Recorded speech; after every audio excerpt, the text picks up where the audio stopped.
नमस्कार दोस्तों। मैंने कहा था आपसे कि बीपीएससी की तैयारी के पर्पस से जो प्रीलिम्स 66 का एग्ज़ाम होने वाला है उसके लिए मैं आपको एक वीडियो बना के दूँगा जो 100% वायरस रिलेटेड होगा।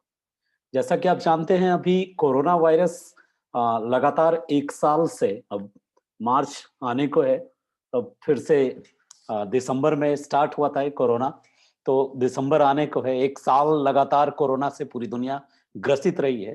तो इसको देखते हुए आपको ये चीज़ समझ के रखना पड़ेगा कि बीपीएससी कन्फर्म 1 या 2 क्वेश्चन कन्फर्म यहाँ से सेट करेगी। और इसलिए मैंने सोचा कि वायरस से रिलेटेड जितने भी इंफॉर्मेशन है, उनको एक जगह कलेक्ट करूँ और आपके साथ एक ही वीडियो में उसको डिस्कस कर जाऊँ।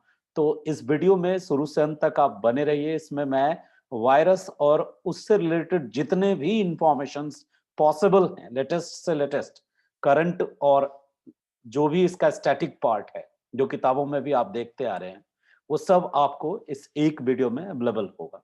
ठीक है? तो डिस्कस शुरू करते हैं हम वायरस के बारे में। क्या है वायरस? कितने टाइप का होता है वायरस? कौन-कौन से वायरस अब तक दुनिया में फैल चुके? एपिडेमिक क्या है? पैंडेमिक क्या है?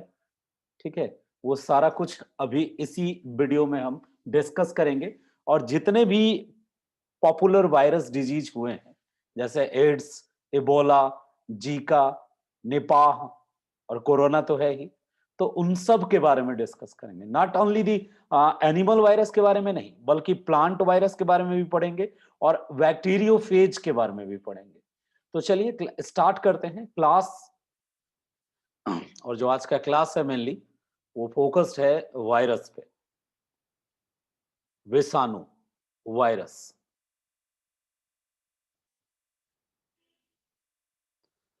इम्पोर्टेंट पहले भी था, पहले भी बीपीएससी वायरस से क्वेश्चन पूछती रही है और इस साल मेरा मानना है कि इसका रिलेवेंस और ज़्यादा बढ़ गया बिकॉज़ ऑफ कोरोना।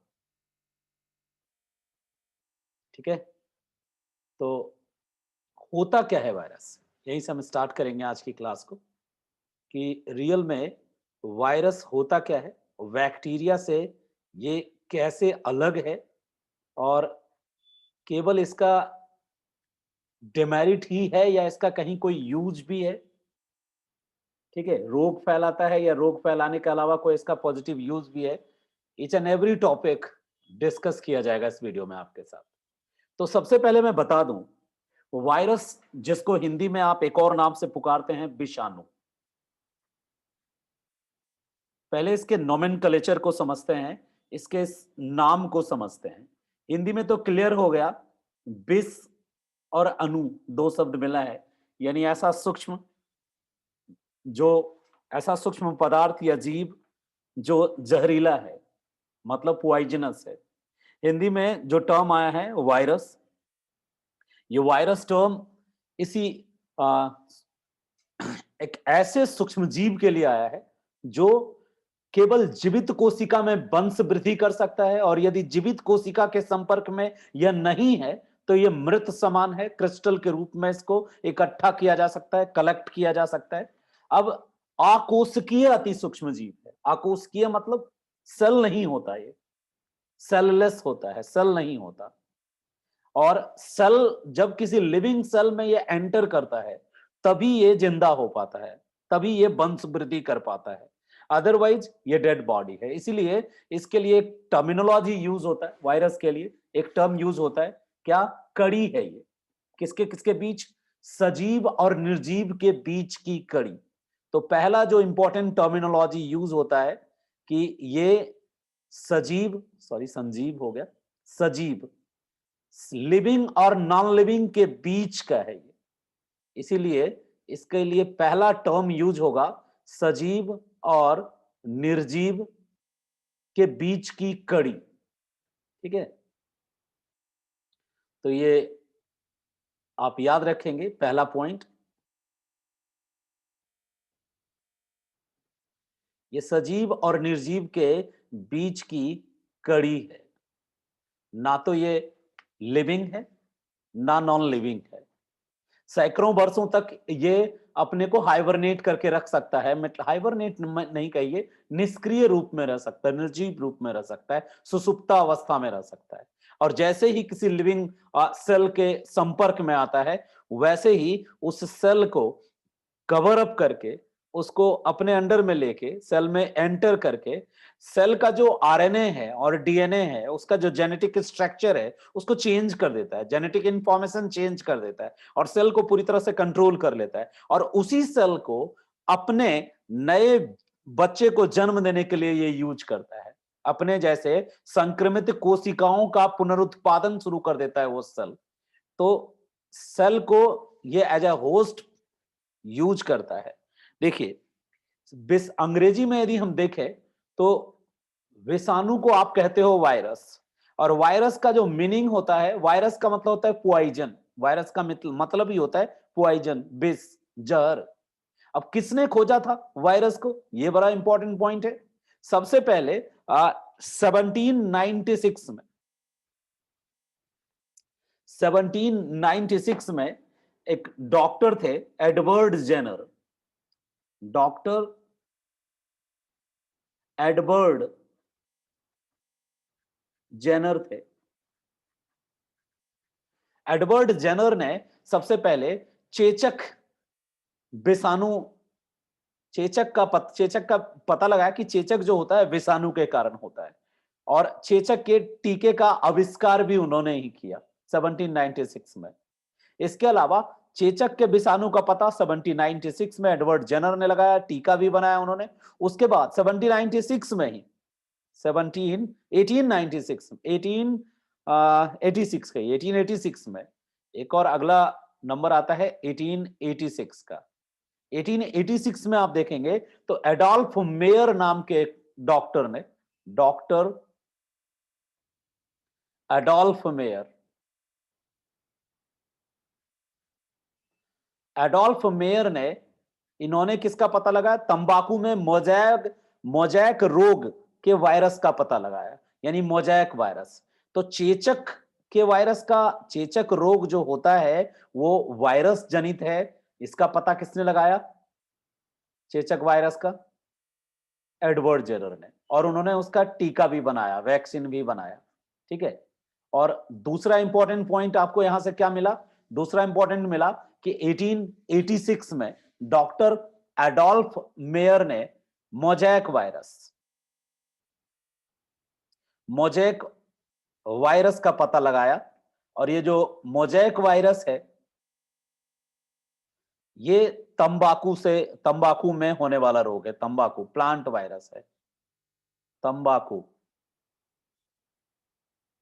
ठीक है। तंबाकू में लगने वाला एक रोग था मोजैक वायरस, ये प्लांट वायरस था, और उसका पता लगाया। फिर 1892 में, पहले क्रोनोलॉजी से चलते हैं, उसके बाद हम आपको काफी कुछ बताने वाले हैं इस वीडियो में, और वायरस रिलेटेड एक भी चीज नहीं छोड़ेंगे हम इसमें, सब कुछ आपके साथ डिस्कस करेंगे। तो 1892 में रशियन बॉटनिकल साइंटिस्ट थे, बॉटनी के साइंटिस्ट थे, इवानोवस्की। इवानोवस्की नाम से ही क्लियर है कि रशियन है। इवानोवस्की ने पता लगाया,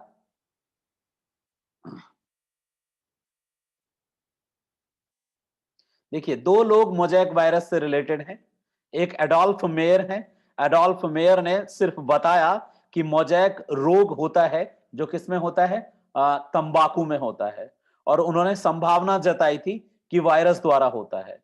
लेकिन उस वायरस को रोकथाम करने के लिए, उस वायरस को और ज्यादा एक्सप्लोर करने के लिए, मोजैक रोग का अध्ययन जब किया उन्होंने, तो इस वायरस के बारे में और डिटेल बताया। इवानोवस्की ने भी मोजैक रोग के वायरस के बारे में और डीप इंफॉर्मेशन दिया, और उसने इसका नाम टोबैको मोजैक रखा। इस वायरस का नाम टोबैको मोजैक रखा। उन्होंने सिर्फ मोजैक रोग का पता लगाया था, और उन्होंने बताया था एडोल्फ मेयर ने कि यह तंबाकू में जो मोजैक होता है, संभवतः यह वायरस से होने वाला रोग है। 1992 में इवानोवस्की ने मोजैक रोग का ना केवल कंफर्म किया कि वायरस से होता है, बल्कि उसका नाम भी रखा टोबैको मोज़ैक। ये वर्ड इन्होंने यूज किया इवानोव्स्की ने उस वायरस के लिए, टोबैको मोज़ैक। तो ये एक प्लांट वायरस है, याद रखिएगा। बीपीएससी आपसे ये भी पूछ सकती है कि जो मोज़ैक वायरस है, ठीक है, वो किस तरह का वायरस है, तो आपको पता होना चाहिए कि मोज़ैक जो है वो प्लांट वायरस है। टोबैको मोज़ैक नाम रखा है इसका। अगला इंफॉर्मेशन है, ये तो क्लियर हो ही गया होगा आपको, टोबैको मोज़ैक वायरस। और एक और इंफॉर्मेशन है कि टोबैको मोज़ैक वायरस जो है वो तंबाकू के पत्ते पर मोज़ैक के समान चिन्ह बनाता है। ठीक है, अब मोज़ैक क्या है? यदि आपके माइंड में ये क्वेश्चन पहचाना जाए कि क्वेश्चन आ जाए कि मोज़ैक होता क्या है? मोज़ैक का मतलब हो गया, मोज़ैक वर्ड जो है, मोज़ैक का मतलब होता है ये एक स्पेशल टाइप ऑफ इस तरह का आकृति बनाता है, जैसा आप ऐसे इस तरह का आकृति बनाता है, ठीक है? और माइक्रोस्कोप से देखने के बाद ये बिल्कुल एक बेहतरीन अ एक डिज़ाइन के रूप में दिखता है, कलरफुल डिज़ाइन के रूप में दिखता है, ठीक है? इसलिए इसको ये नाम दिया गया इस तरीके का।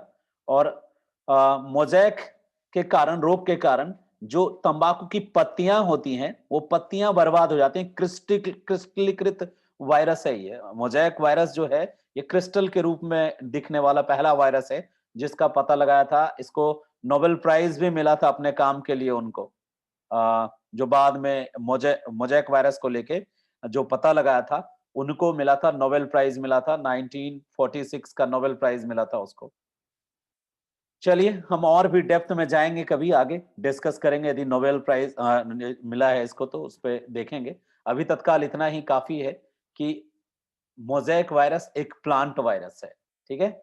और पता लगाया था सबसे पहले एडोल्फ मेयर ने, संभावना जताई थी, और इवानोव्स्की ने इसको नाम दिया था टोबैको मोज़ैक का।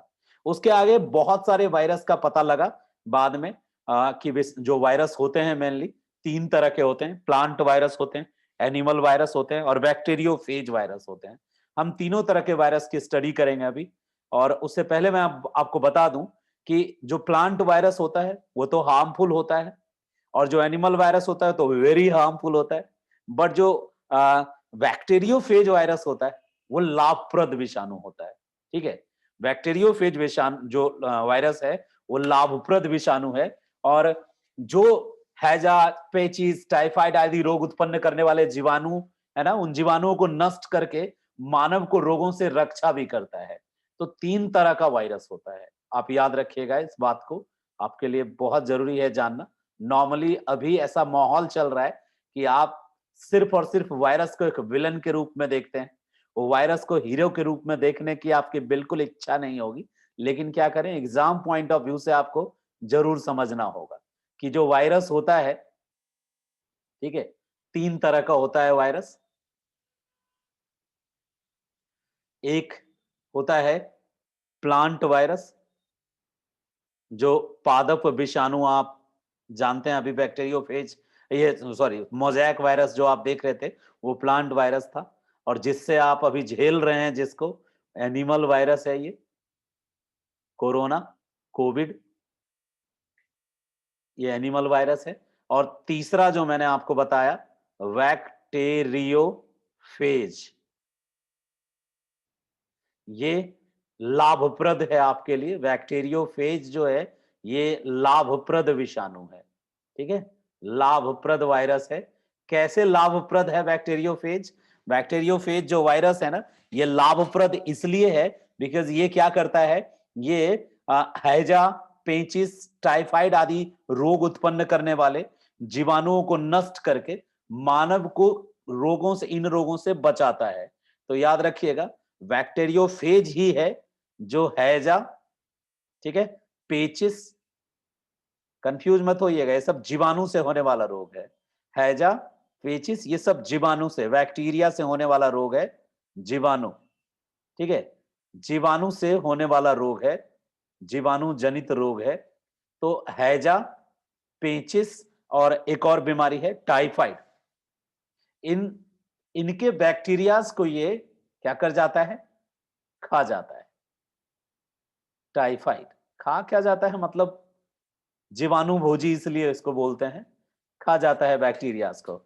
तो इससे मानव की रक्षा करता है। कुछ विषाणु जो पौधे और जंतुओं में रोग उत्पन्न करते हैं, वो तो बताया ही एनिमल, जैसे HIV है, इन्फ्लुएंजा वायरस है, पोलियो वायरस है, ये सब तो नुकसानदेह है ही आपके लिए। मोजैक वायरस पौधों के लिए।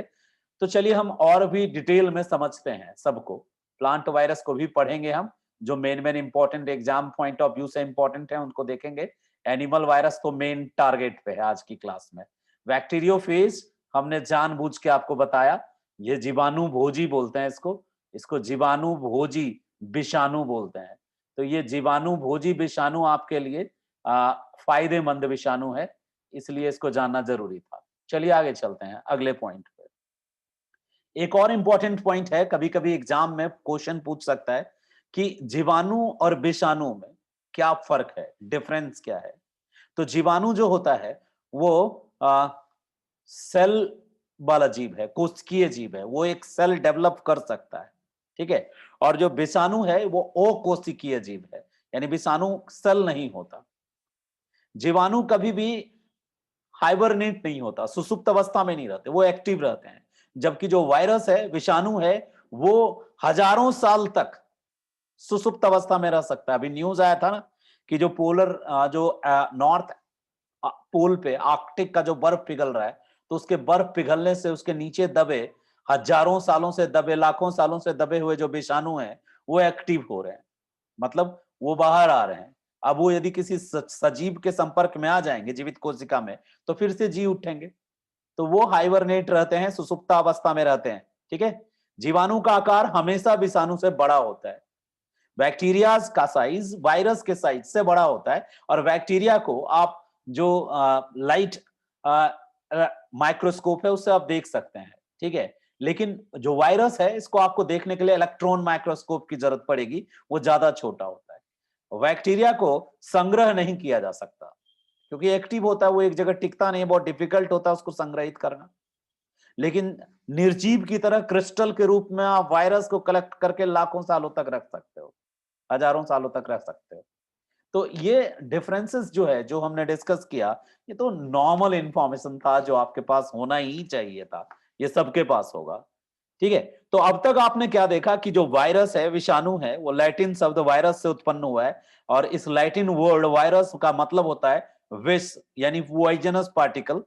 और ये जो होता है बिना कोशिका का जीव होता है, यानी सेल नहीं होता, सेल नहीं बनाता ये। और बहुत ज्यादा छोटा होता है, इतना ज्यादा छोटा कि आपको इसको देखने के लिए इलेक्ट्रॉन माइक्रोस्कोप की जरूरत होती है। बैक्टीरिया से भी काफी छोटा होता है। और ये इसके साथ टर्म ये है कि ये तभी जीवित हो पाता है, यानी तभी ये जिंदा हो पाता है जब किसी जिंदा जीवित कोशिका के संपर्क में आता है। अदरवाइज ये डेड बॉडी है, इसलिए इसको डेड और अलाइव के बीच का मेडिएटर बोलते हैं। ना तो ये डेड है, ना ये अलाइव है। अलाइव तब होता है जब किसी लिविंग सेल के संपर्क में आता है। और ऐसे यदि लिविंग सेल नहीं है इसके आसपास, तो ये डेड होता है, क्रिस्टल के फॉर्म में होता है, और बहुत माइक्रो पार्टिकल होता है, इतना छोटा, इसको देखने के लिए आपको इलेक्ट्रॉन माइक्रोस्कोप की जरूरत पड़ेगी। अगला पॉइंट है, इंपॉर्टेंट पॉइंट है एग्जाम के पॉइंट ऑफ व्यू से। एक पॉइंट तो देख लिए कि इसमें सेल नहीं होता है, तो इसको हम लिख दें नो सेल, यानी कोशिका नहीं होती। दूसरा पॉइंट आपने देख लिया कि इसको ब्रीड करने के लिए, यानी अपना संख्या बढ़ाने के लिए, ब्रीडिंग के लिए इसको लिविंग सेल चाहिए होता है। केवल जीवित कोशिका के संपर्क में आएगा तभी ये जीवित कोशिका के संपर्क में आएगा तभी ये अपना वंश वृद्धि कर पाएगा। केवल जीवित कोशिका कोशिका में ही वंश वृद्धि कर सकता है, यानी अपनी फैमिली ये बढ़ाएगा तभी जब किसी जीवित कोशिका के संपर्क में आएगा, ठीक है, वंश वृद्धि कर सकता है। तीसरा इंपॉर्टेंट पॉइंट मैंने बताया कि ये बैक्टीरिया से साइज में छोटा होता है। और अब मोस्ट इंपॉर्टेंट पॉइंट बताने जा रहा हूं जो एग्जाम में पूछ सकता है। ये केमिकल पॉइंट ऑफ व्यू से यदि देखें, रासायनिक दृष्टि से यदि देखें, तो प्रोटीन आवरण से घिरा हुआ न्यूक्लिक एसिड का एक टुकड़ा है। यदि हम केमिकल पॉइंट ऑफ व्यू से देखें, रासायनिक दृष्टि से देखें इसको कि है क्या रियल में ये, तो रासायनिक दृष्टि से क्या है ये? रासायनिक दृष्टि से प्रोटीन आवरण से घिरा हुआ, याद रखिएगा ये पॉइंट बड़ा इंपॉर्टेंट है, प्रोटीन होगा, प्रोटीन आवरण से घिरा हुआ, कवर होता है, लेयर होता है प्रोटीन का, प्रोटीन आवरण से घिरा हुआ, चारों तरफ से प्रोटीन का एक लेयर होता है और उसके बीच में न्यूक्लिक एसिड होता है, nucleic acid, NuClIC, nucleic acid का एक टुकड़ा है, ये एसिड का एक टुकड़ा है, खंड है, मतलब एक नन्हा सा पार्टिकल है, एक कैप्सूल की तरह नन्हा सा पार्टिकल है ये। मान लीजिए कि ये गोल सा कैप्सूल है, तो चारों तरफ जो इसके कैप्सूल का लेयर है, ऊपर वाला लेयर, वो ऊपर का लेयर, ये लेयर प्रोटीन का बना है, ठीक है, प्रोटीन का बना है। और इसके भीतर जो आरएनए है, आरएनए होता है इसके भीतर, जो आरएनए है, डीएनए तो होता नहीं है, आरएनए होता है। तो ये इसके भीतर जो होता है, ये न्यूक्लिक एसिड होता है इसके अंदर, न्यूक्लिक एसिड। तो न्यूक्लिक एसिड और प्रोटीन का ये एक तरह का टुकड़ा है और इसी से ये बना होता है। अब कुछ में डिजाइन ऐसे ऐसे होता है तो उसको आप कोरोना कहते हैं, ठीक है, किसी किसी में इसी में इस तरह से चारों तरफ ऐसे ये डिजाइन निकला हुआ होता है चारों तरफ गेंद की तरह, और ऐसे जैसे हम लोग अरंड का जो होता है ना, वो जो फल होता है उस तरीके का चारों तरफ निकला हुआ होता है, तो इस तरह का होता है। तो इसको आप कहते हो कोरोना, मुकुट। इलेक्ट्रॉन माइक्रोस्कोप से देखने पर यदि किसी वायरस के चारों तरफ इस तरह से निकला हुआ चारों तरफ उभार होता है छोटा छोटा, तो उसके लिए आप कोरोना टर्म फिर यूज करते हो।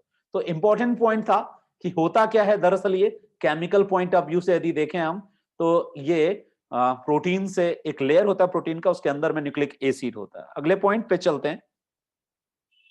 इसकी स्टडी जो लोग करते हैं, जो साइंस इसकी स्टडी करता है, उसको वायरोलॉजी बोलते हैं। अभी रिसेंटली एक डॉक्टर थी, इंडियन डॉक्टर थी, वायरोलॉजिस्ट थी, तो उनकी डेथ हुई थी, तो ये सब्जेक्ट चर्चा में आया था।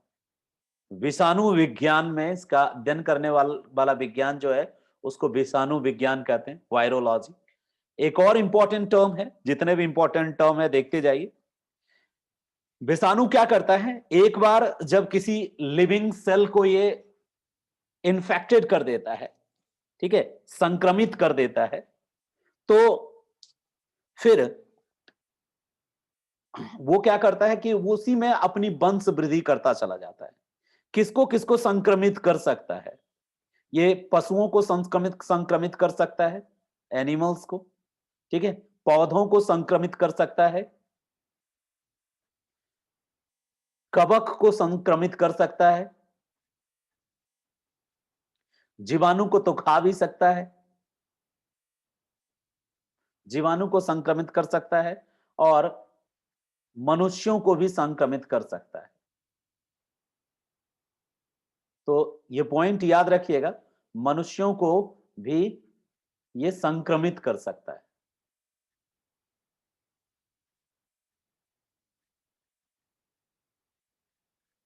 अब एक और इंपॉर्टेंट बात बताऊं मैं आपको, इसको किन किन को संक्रमित कर सकता है ये तो आपने देख लिया। अब इंपॉर्टेंट पॉइंट ये है कि जो बैक्टीरियोफेज होता है, एक खास तरह का जीवाणु विषाणु होता है जो सिर्फ और सिर्फ जीवाणुओं को टारगेट करता है। बैक्टीरियोफेज केवल जीवाणुओं को टारगेट करता है, प्लांट वायरस केवल प्लांट को टारगेट करता है, और एनिमल वायरस जो है वो पशुओं को, कवक को भी, जीवाणुओं को भी, वो सॉरी मनुष्यों को भी टारगेट कर सकता है। तो वायरस के टाइप के अकॉर्डिंग इसको हम अलग अलग नाम से जानते हैं। चलिए अगले पॉइंट की तरफ चलते हैं जो हमारे लिए एग्जाम पॉइंट ऑफ व्यू से बहुत ज्यादा इंपॉर्टेंट है। ये पॉइंट है कि इंडिया में यदि देखें तो इंडिया में 3 बीमारी का अब तक उन्मूलन हो चुका है। विषाणु जनित जो वायरस जेनरेटेड है, विषाणु जनित 3 रोगों को स्वतंत्रता प्राप्ति के बाद 3 रोग को का उन्मूलन हो चुका है। 3 रोगों का उन्मूलन हो चुका है, यानी आपने 3 रोगों को फिनिश कर दिया है। अब रेयर केस मिलते हैं इसके। अब कौन कौन रोग है जिसको इंडियन गवर्नमेंट ने घोषित कर दिया है कि ये सब के सब खत्म हो चुके हैं? एक चेचक। चेचक ऐसा विषाणु जनित रोग है जिसको उन्मूलित घोषित कर दी है भारत की सरकार, और यह स्वतंत्रता प्राप्ति के बाद हुआ है। दूसरा गिनी वर्म रोग। गिनी वर्म रोग। और एक और बीमारी है गिनी वर्म रोग के अलावा, पोलियो। ये तीन ऐसी बीमारियां हैं जिसको स्वतंत्रता प्राप्ति के बाद भारत ने घोषित कर दिया है कि ये उन्मूलित हो गए। उन्मूलित हो गए मतलब इनको समाप्त किया जा चुका है। ये जो गिनी वर्म रोग है ना, ये गिनी वर्म रोग को इंग्लिश में इसको कहते हैं ड्रैकुनकुलेसिस। ड्रैकुनकुलेसिस कहते हैं इसको, तो याद रखिएगा। कब चेचक मुक्त कब किया भारत ने अपने आप को घोषित? 1977 में। देखो न्यूज में कोरोना है लेकिन वायरस फैमिली से कहीं से भी क्वेश्चन आ सकता है। अप्रैल 1977 में, अप्रैल 1977 में भारत को चेचक मुक्त घोषित किया गया था। भारत को चेचक मुक्त घोषित किया गया था।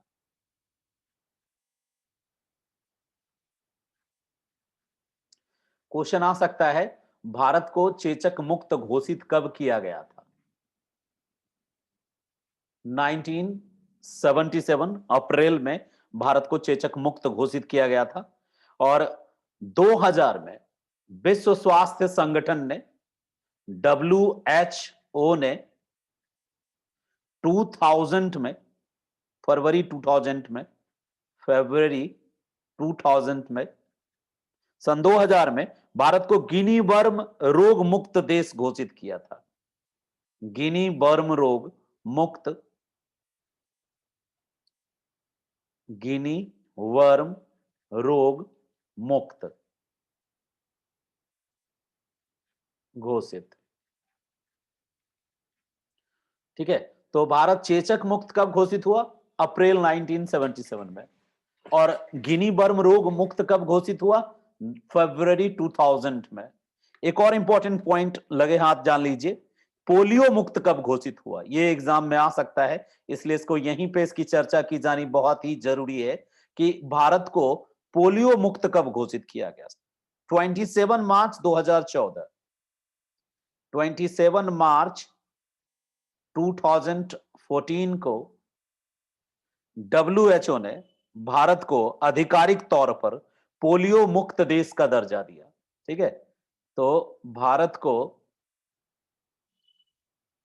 पोलियो मुक्त देश का दर्जा मिला। उम्मीद करते हैं कि आपको तीनों ऑब्जेक्टिव पॉइंट याद रहेगा। ठीक है, तीनों के तीनों पॉइंट आपने याद रखना है। एक WHO, ये एक ये और एक ये तीन पॉइंट जरूर याद रखिए। ये तीनों के तीनों एग्जाम में आ सकते हैं। 1977 में भारत को चेचक मुक्त घोषित किया गया और WHO फैब 2000 में गिनी वर्म मुक्त रोग मुक्त घोषित किया गया और 27 मार्च 2014 को भारत को पोलियो मुक्त देश का दर्जा मिला। तो ये तीनों पॉइंट आपको जरूर याद रहने चाहिए, एग्जाम में आ सकता है। अब वन बाय वन करके इन तीनों बीमारियों को भी ठीक से समझ लेते हैं, क्योंकि ये तीनों मुक्त हो चुका है भारत घोषित, तो इसलिए तीनों को समझ लेते हैं। चेचक को भी समझते हैं और गिनी वर्म रोग के बारे में भी थोड़ा सा जानते हैं। खास करके चेचक और पोलियो, इन दोनों के बारे में डिटेल जानना बहुत जरूरी है आपको। ठीक है, देखते हैं। और जितने भी बीमारी वायरस से होते हैं उन सब बीमारियों को एक एक करके पढ़ेंगे आज। और टॉपिक का नाम ही है विषाणु जनित रोग, वायरस जनित रोग। जितना भी डिटेल हो पाएगा करेंगे इस क्लास में हम। तो चलिए आगे हम डिस्कस करते हैं अगले पॉइंट को। ठीक है, तो इस पॉइंट में अब हम आगे डिस्कस करने वाले हैं आपसे कि जो चेचक है किस विषाणु से होता है। पहले भी पढ़ रखा होगा आपने, चेचक होता है बैरियोला नामक विषाणु से। चेचक जो बीमारी है, जो दाना दाना हो जाता है, माता बोलते हैं इसको, बड़ी माता छोटी माता, चेचक दरअसल वेरिओला नामक विषाणु से होता है। याद रखिएगा, आप कोरोना में फंसे थे और उन्होंने चेचक का पूछ दिया और आप वहां नहीं कह सकते कि ये क्यों पूछा, चीटिंग है। ठीक है, तो चेचक जो है वेरियोला नामक विषाणु से होता है, जो आर्थोपॉक्स वायरस परिवार का सदस्य है। अब ये जो चेचक का विषाणु है ना, ये आर्थो, देखो कई सारी फैमिली है वायरस की कई सारी फैमिली है, और उन सारी फैमिलियों को समझना पड़ेगा आपको। ठीक है, ये आर्थोपॉक्स फैमिली का मेंबर है, ऑर्थोपॉक्स, इसीलिए इसको चिकन पॉक्स भी बोलते हैं जब हो जाता है तो। ये पॉक्स, ऑर्थोपॉक्स वायरस फैमिली का मेंबर है। जैसे corona is not a virus, corona is a family of virus. ठीक है, तो कोरोना जो है एक फैमिली है, उसका सबसे नया सदस्य है कोविड-19। तो ऑर्थोपॉक्स वायरस फैमिली का मेंबर है वेरियोला। ठीक है, तो वेरियोला विषाणु जो है आर्थोपॉक्स वायरस का मेंबर है, और सबसे हाईली, ये बहुत ज्यादा संक्रामक है, अत्यंत ही संक्रामक है। मतलब ये बहुत तेजी से फैलता है। आज तो इसकी दवा बन गई, वैक्सीन बन गई। जब ये शुरुआत में फैला था तो इसके सामने जी अभी की जो कोरोना माता है ये कुछ नहीं है, अभी वाली जो कोविड है ये इतना संक्रामक था कि ये रोगी की त्वचा में सट भी गए तो भी हो जाएगा, उसके थूक यदि पड़ गया उसका तो भी हो जाएगा, उसकी ओर से हवा चली तो उस हवा से आपको हो जाएगा, उसके वस्त्र में सट गए तो वस्त्र से भी हो जाएगा। चेचक से पहले गांव का गांव सूना हो जाता था, गांव का गांव मर जाता था, खाली हो जाता था, बर्बाद हो जाता था पूरा, इतना भयंकर बीमारी था ये। ठीक है, तो कैसे कैसे फैलता है ये? रोगी की त्वचा, रोगी की त्वचा संपर्क से। ठीक है, त्वचा में यदि संपर्क हुआ तो छूलने बेटा तो गिलने बेटा टाइप, त्वचा संपर्क से फैलता था, थूक से फैलता था ये, और थूक के अलावा वायु, संपर्कित वायु उस तरफ से, और कपड़े में वस्त्र से भी यदि आप सट गए उनको जो हुआ है तो उन सब से। इसीलिए जब चेचक होता था तो हमारे जो पूर्वज थे उन्होंने नियम बना दिया, माता आई है और इसके घर आना मतलब घर से बाहर निकलना बंद, और कमरे में एकदम इसकी बड़ी एकदम देवी माता की तरह इससे दूर रहना है, सटना नहीं है, बहुत नियम का पालन होता था। और जो भी एंटीबैक्टीरियल थिंग्स था, जैसे नीम का पत्ता और तुलसी का काढ़ा, तुलसी जो भी है, ये सब सारा कुछ यूज किया जाता था इनको कंट्रोल के लिए, लेकिन वो सब दवा नहीं थी इसकी। तो वैक्सीन बनाया एडवर्ड जेनर ने, बताया था अभी मैंने आपको कि एडवर्ड जेनर जो थे उन्होंने वैक्सीन बनाई थी 1796 में। डॉक्टर एडवर्ड जेनर ने चेचक के विषाणु का पता लगाया और चेचक के टीके का आविष्कार किया। जब वैक्सीन बन गया तो थैंक्स टू एडवर्ड जेनर कि उन्होंने चेचक से दुनिया को बचा लिया। और सोचिए 1796 में बनाया था चेचक का टीका, चेचक का टीका बनाया था, वैक्सीन बना था 1796 में, और बनाया था एडवर्ड जेनर ने। और बीमारी खत्म होने में टाइम कितना लगा? कब घोषित हुए आप रोग मुक्त?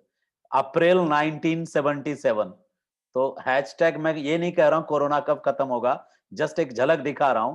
वैक्सीन बन भी गई तो उस समय तो खैर चलो ट्रांसपोर्ट और नेट और बाकी चीजों की प्रॉब्लम थी और भारत गुलाम था, तो ये हालत हुई थी। 1796 में टीका बन गया था।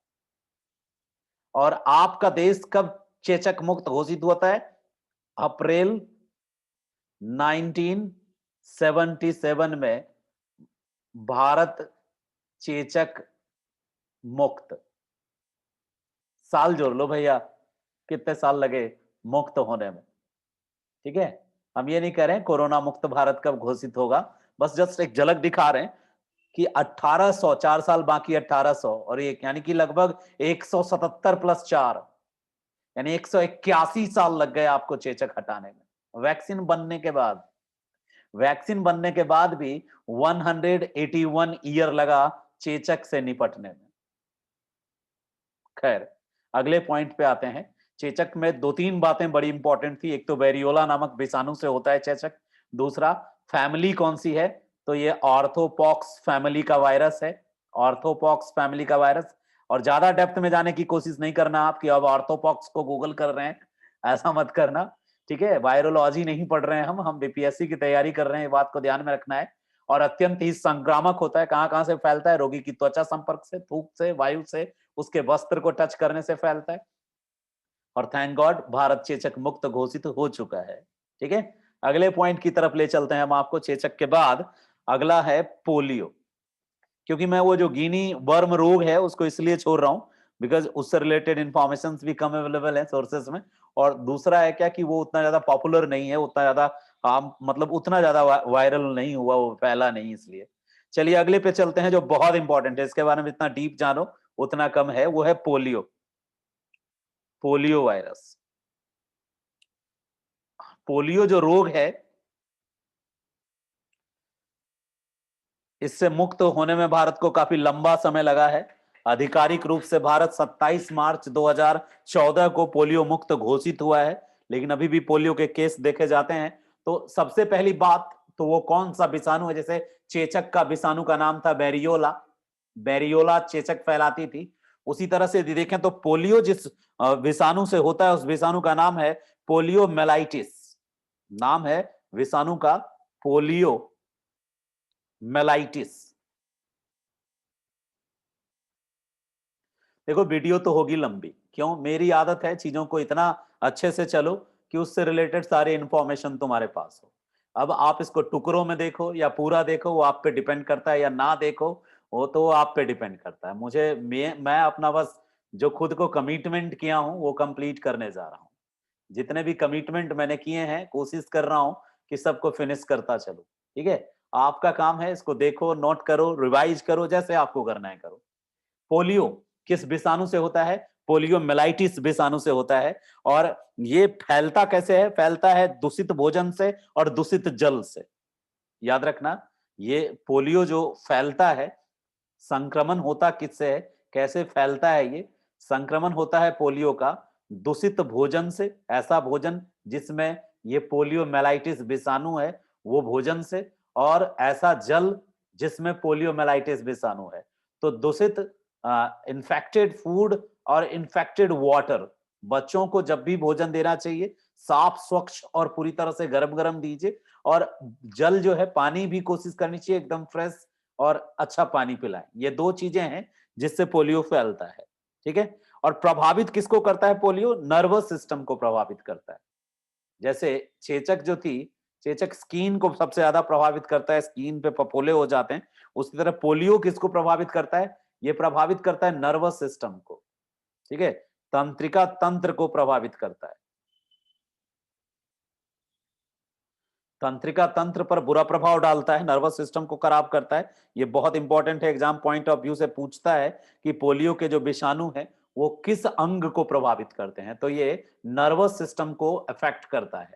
अगला इंपॉर्टेंट पॉइंट है पोलियो का ही, कि जो पोलियो मेलाइटिस है या पोलियो विषाणु है वो दरअसल काम कैसे करता है? वो मस्तिष्क में पहुंचता है और मेरु रज्जु में पहुंचता है, जो बोन मैरो है उसमें पहुंच जाता है, और बैकबोन में भी पहुंच जाता है, और दोनों जगह पहुंच जाता है। मस्त ब्रेन में पहुंचता है और वहां पहुंच के जो भी न्यूरॉन्स हैं वो न्यूरॉन्स को नष्ट करता है।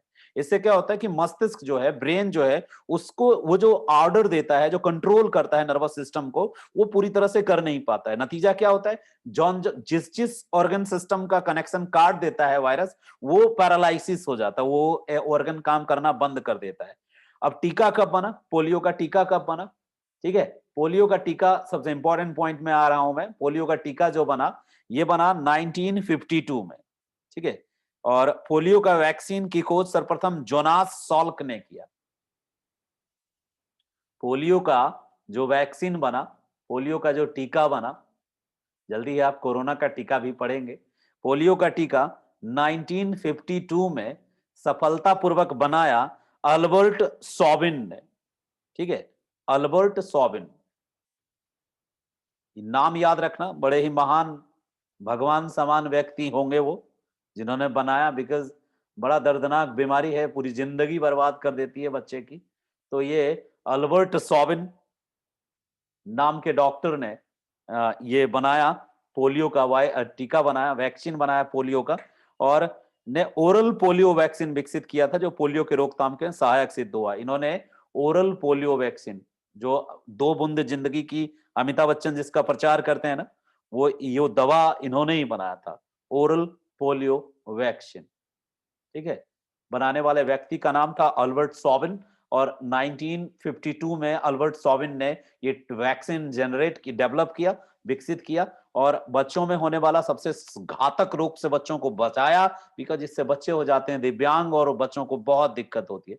भारत सरकार ने हाल ही में ट्राइवेलेंट ओरल पोलियो वैक्सीन के स्थान पे देश में वाइवेलेंट वैक्सीन प्रयोग करने का निर्णय लिया है। याद रखिएगा, ट्राइवेलेंट और वाइवेलेंट 2 तरह की वैक्सीन आती है।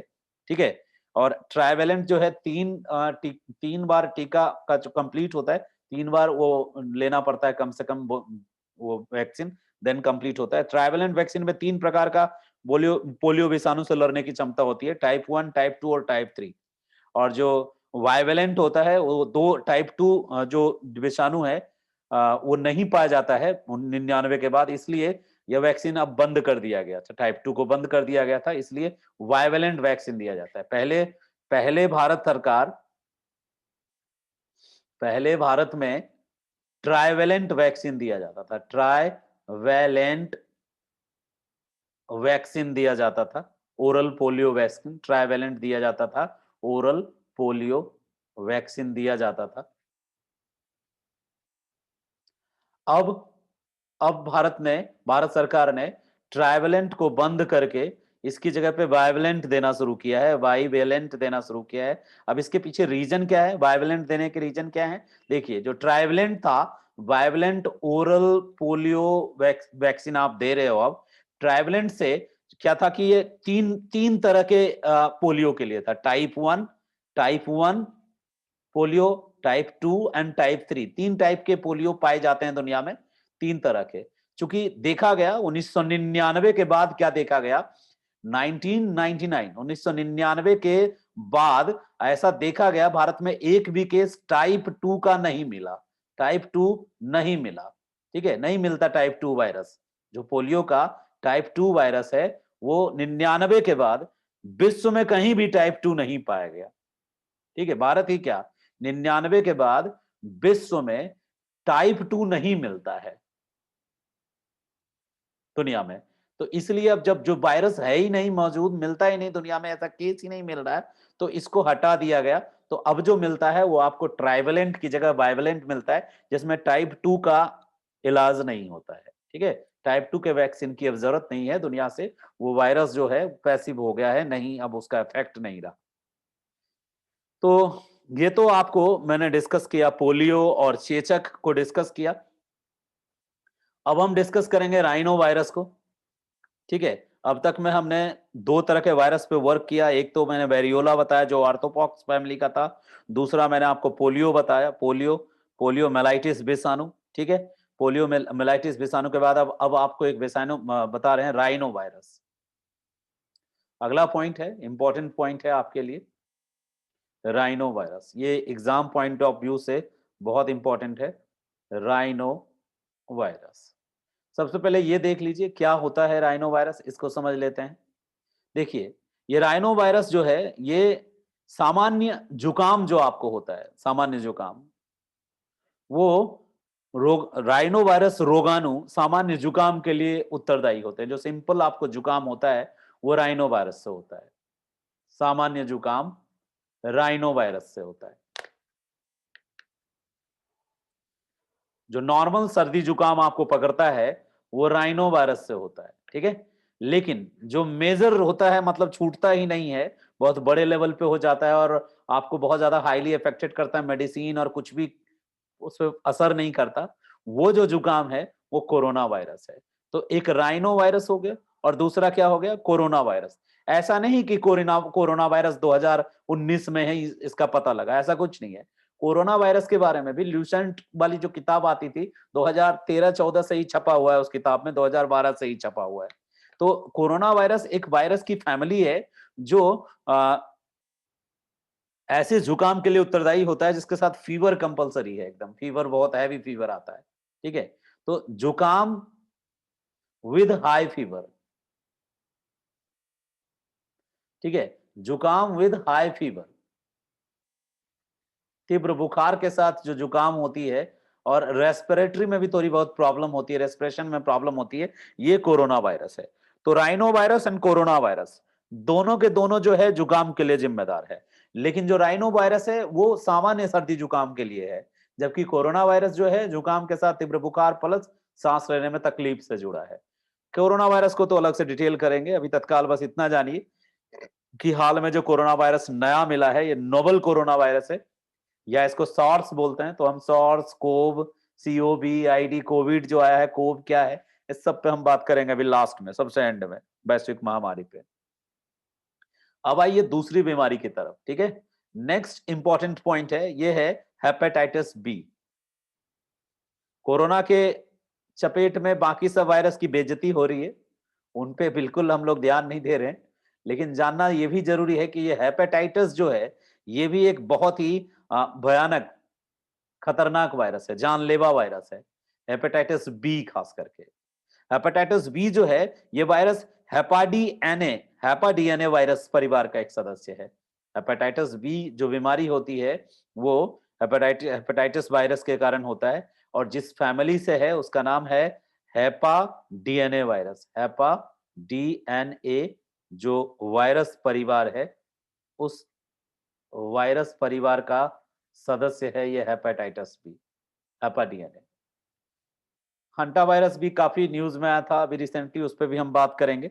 तो हेपेटाइटिस बी में क्या होता है, इसके कारण लीवर में सूजन और जलन होती है, लीवर में सूजन और जलन होती है।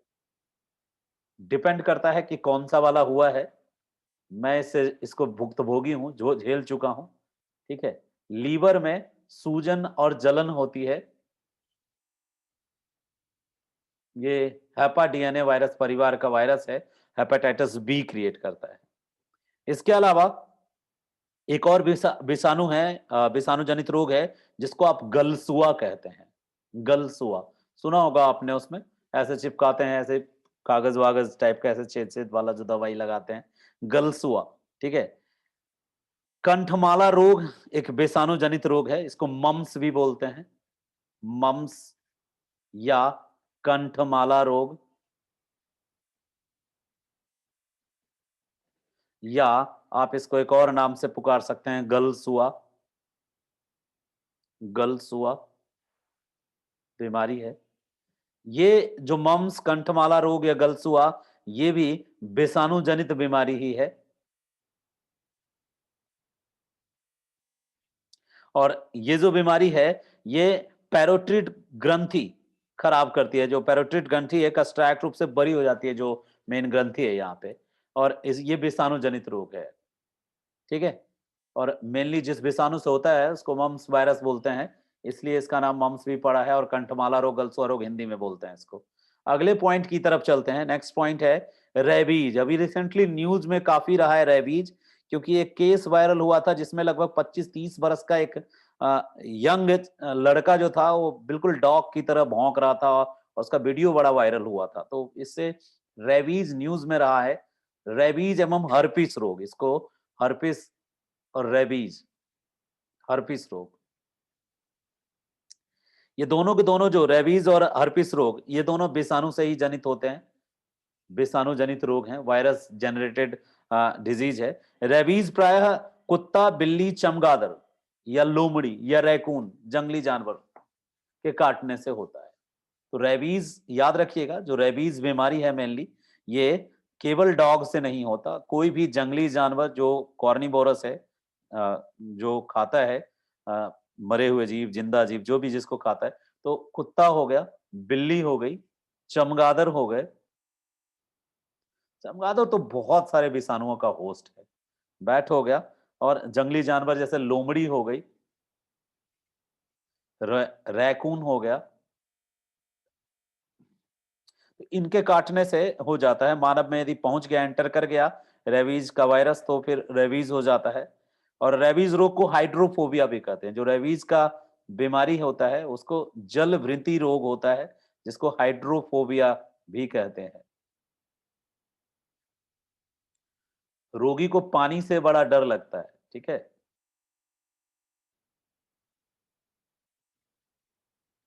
हाइड्रोफोबिया, पानी से डरता है रोगी। जलाशय के पास जाने से ही डर लगता है बहुत ज्यादा, उसको लगता है कि वो डूब जाएगा, मर जाएगा। ऐसे नॉर्मल इंसान को भी लगता है, लेकिन इसका मतलब ये नहीं कि उसको रेबीज, ठीक है। अगला पॉइंट हम बता रहे हैं, रेबीज का जो विषाणु होता है केंद्रीय नाड़ी तंत्र को प्रभावित करता है। जो सेंट्रल नर्वस सिस्टम है, केंद्रीय नाड़ी तंत्र, जो सेंट्रल नर्वस सिस्टम है उसको प्रभावित करता है, नाड़ी तंत्र को।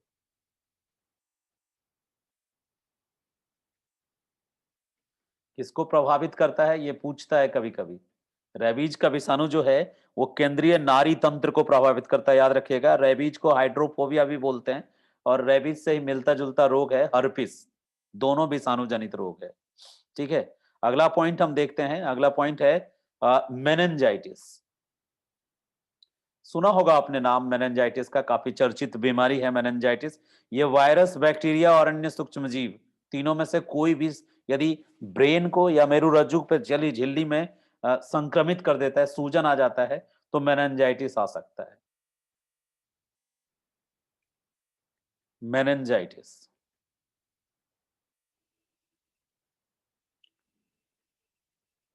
कहीं पे कोई जानवर मर जाए ना, मान लीजिए कहीं घर में बिल्ली मर गई या चूहा मरा हुआ है, तो आप लापरवाह की तरह उसको बिल्कुल मत छेड़िए।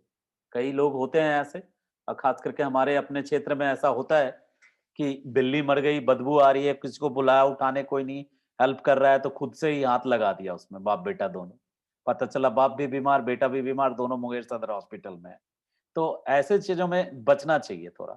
और बचना चाहिए इन द सेंस कि पूरा जो सिक्योरिटी है, जैसे मास्क लगाइए, ग्लव्स पहनिए, और उस ग्लव्स को मतलब वो डिस्पोजेबल होना चाहिए, तब जाकर के आप उसको हाथ लगाइए या फिर साफ कीजिए। अदरवाइज बीमारियां, मेनिंजाइटिस का सबसे ज्यादा खतरा उसी में होता है, ठीक है। मेनिंजाइटिस एक हाई फीवर हो जाएगा आपको, ब्रेन पे, सिर में सूजन हो जाता है, मेरु रज्जु में सूजन हो जाता है, रीढ़ की हड्डी में पानी निकालना पड़ता है इसको चेक वेक करने के लिए, पता नहीं कौन कौन सा, बड़ा डिफिकल्ट हो जाता है लाइफ। तो मेनिंजाइटिस एक बीमारी है जो मेनली वायरस या बैक्टीरिया या अन्य कोई भी केवल वायरस नहीं, इसमें विषाणु या जीवाणु या कोई सूक्ष्म जीव, बैक्टीरिया, वायरस या एनी माइक्रो ऑर्गेनिज्म, कोई भी यदि इन्फेक्ट कर देता है, ठीक है, किसको, मस्तिष्क को या मेरुरज्जु को संक्रमित कर देता है, तो उससे मेनिंजाइटिस हो जाता है, याद रखिएगा। अगला इंपॉर्टेंट पॉइंट की तरफ चलते हैं, नेक्स्ट इंपॉर्टेंट पॉइंट की तरफ चलते हैं। डेंगू जो है, जो अभी दिल्ली का सबसे मोस्ट फेमस है, और मैं भी 2 बार इससे ग्रसित हो चुका हूं। डेंगू ये भी विषाणु जनित रोग है। बट पपीता के पत्ते के रस से जल्दी ठीक हो जाता है, उसके पपीते के पत्ते का रस बना के पीने से, बकरी के दूध से जल्दी कवर हो जाता है। डेंगू जो है, इसमें हड्डियां और जोड़ों में, ज्वाइंट में भयंकर पीड़ा होती है, तेज ज्वर होता है। अब इस रोग को हड्डी तोड़ ज्वर भी बोलते हैं। बिहार है, कुछ भी पूछ दे, हड्डी तोड़ ज्वर, हड्डी तोड़ बुखार, पूरा ज्वाइंट जो है दर्द करता है, तो हड्डी तोड़ ज्वर भी बोलते हैं इसको। ज्वर, ज्वार नहीं, ज्वर, बुखार लिखना ज्यादा बेटर रहेगा।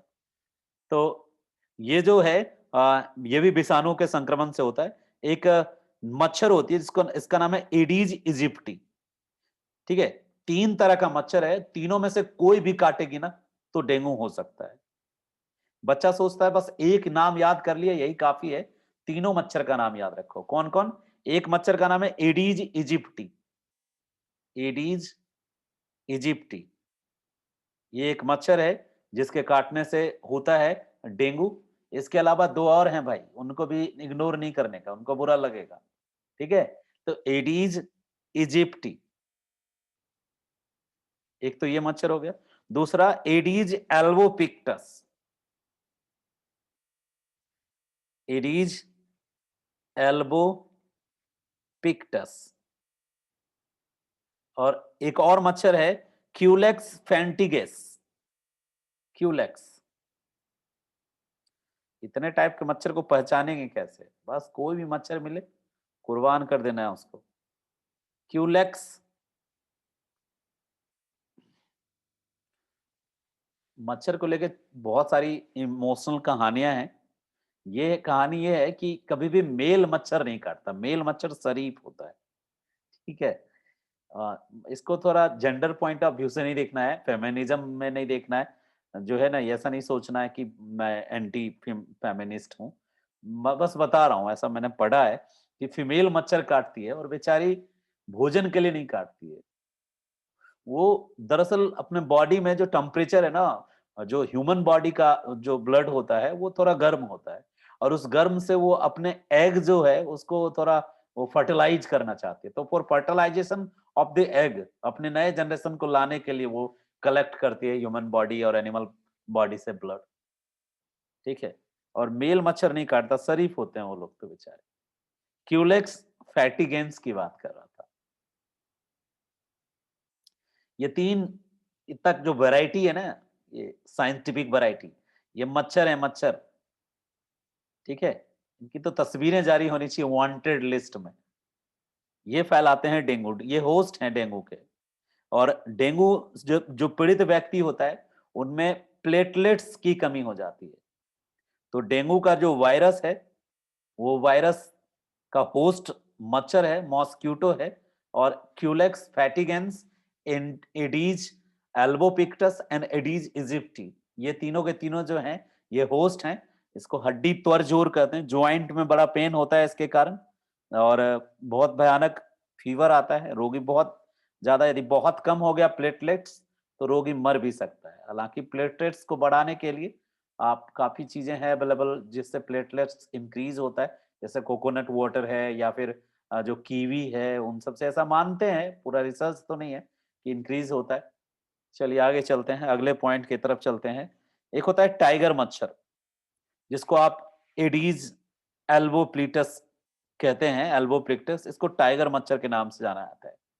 ये पीला ज्वर, डेंगू, चिकनगुनिया, इस सारी बीमारी फैलाते हैं।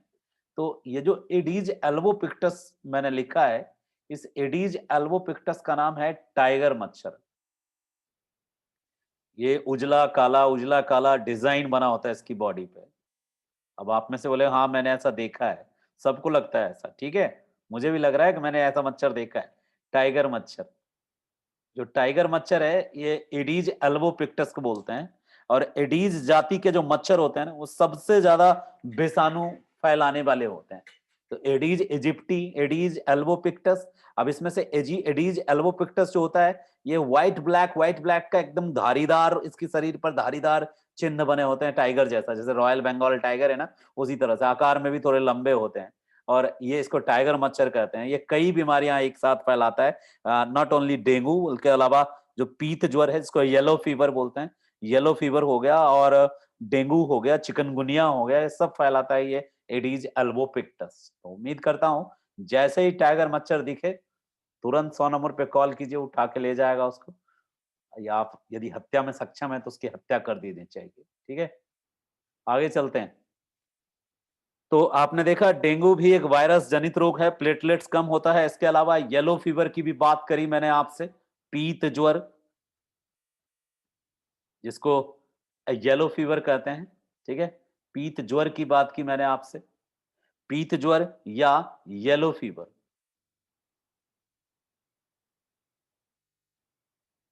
और ये भी एक संक्रामक रोग है भाई, ये पीत ज्वर या येलो फीवर जो है संक्रामक रोग है।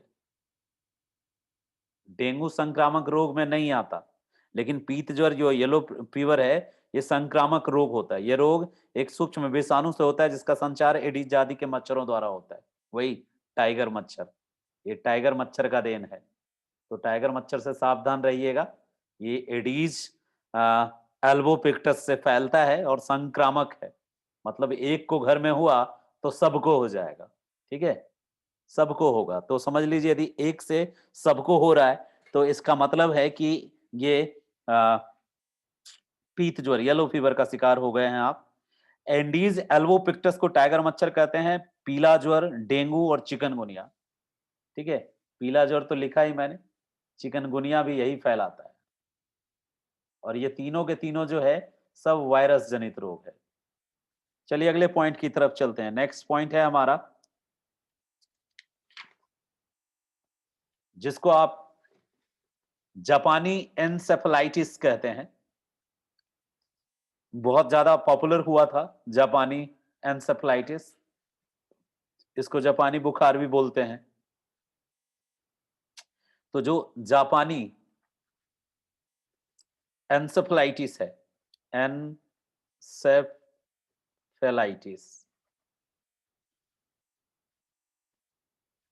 जापानी एनसेफेलाइटिस जो रोग है, ये भी वायरस जनित रोग है और फ्लेवीविराइडी कुल का विषाणु होता है। फ्लेवीविराइडी कुल का, फ्लेवीविराइडी फैमिली का वायरस होता है जो इसको फैलाता है। और सिर्फ क्यूलेक्स प्रजाति का जो मच्छर है, क्यूलेक्स ट्रीटीनियोरिंकस जो मच्छर है जो इसको फैलाता है, उस मच्छर का नाम है क्यूलेक्स। क्यूलेक्स में भी एक स्पेशल है जो सबसे ज्यादा अफेक्टेड करता है, सबसे ज्यादा चांसेस होते हैं जिससे फैलने से, वो है क्यूलेक्स ट्रिंटी नियो रिंकस नाम है। आप सोचोगे इतना भयानक नाम इसकी मम्मा ने क्यों रखा? दरअसल ये मच्छर है, इसका नाम आपने रखा है, इसके मम्मा पापा ने कुछ नहीं रखा। तो ये जापानी एनसेफेलाइटिस रोग फैलाता है, एक तरह का फीवर है ये जापानी बुखार। जापानी इसलिए बिकॉज जापान में पता चला इसका। अब जो आप डिस्कस करने जा रहे हो ये ज्यादा इंपॉर्टेंट पॉइंट है एग्जाम पॉइंट ऑफ व्यू से। आप एड्स एड्स के बारे में पढ़ोगे, acquired immunodeficiency syndrome, AIDS. तो जो एड्स विषाणु है, एड्स जो रोग है, ये जिस विषाणु से फैलता है वो विषाणु रेट्रोवायरस है। देखिए रेट्रोवायरस क्या होता है, ये वायरस ना, इस पे दवा का असर नहीं होता रेट्रोवायरस पे। ये अपने चारों ओर एक खास तरह का क्या बनाते हैं, एक कैविटी बनाते हैं, पुटी, सुरक्षा कवच। ऐसे वायरस को नष्ट करना डिफिकल्ट होता है, रेट्रोवायरस को। तो सबसे पहली बात, जिस वायरस से होता है उस वायरस का नाम है HIV। HIV का मतलब, पहले तो एड्स का फुल फॉर्म हो गया एक्वायर्ड इम्यूनो डिफिशियंसी सिंड्रोम, एक तो ये हो गया। दूसरा ह्यूमन इफिशियंसी वायरस, ठीक है। ह्यूमन इफिशियंसी वायरस जो है ये शरीर की रोग प्रतिरोधक क्षमता को कम करता है, ठीक है। मेनली शरीर की ये इम्यून सिस्टम से कनेक्टेड बीमारी है। और एक तरह का ये रेट्रो वायरस है। क्या होता है रेट्रो वायरस? ऐसा वायरस जो अपने बॉडी के चारों तरफ एक सेफ्टी वॉल्व बना के रखता है, ठीक है। रेट्रो वायरस जैसे ही कोई आप मेडिसिन लेते हो, वो क्या करता है, अपने बॉडी के चारों तरफ एक ऐसा सुरक्षा कवच बना देता है जिससे आपका मेडिसिन का उस पर कोई असर नहीं होता है, ठीक है। और ये शरीर की रोग प्रतिरोधक क्षमता को कम करता है ये वायरस। शरीर की जो इम्यूनिटी सिस्टम है, प्रतिरोधक जो तंत्र है, उसको कम कर देता है, प्रतिरोधक क्षमता को कम करता है। नतीजा, जितनी भी बीमारियां पहले से दबी पड़ी थी वो सब उभर आती है।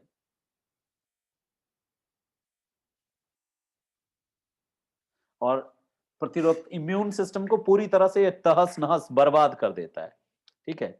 और मेनली ये अटैक किस पर करता है ये वायरस अटैक करता है टी लिम्फोसाइट पे। कभी आप ब्लड जांच कराने जाओगे ना, तो आपको बताएगा कि आपका लिम्फोसाइट्स बढ़ा हुआ है, कभी बताएगा लिम्फोसाइट्स कम है। टी लिम्फोसाइट्स यदि कम बता रहा है तो इसका मतलब है कि आपका प्रतिरोधक क्षमता अफेक्टेड हो रहा है, यानी रोग से लड़ने की क्षमता कम हो रही है। कोई जरूरी नहीं कि एड्स ही हो, एड्स में ये बहुत ज्यादा कम हो जाता है, ठीक है।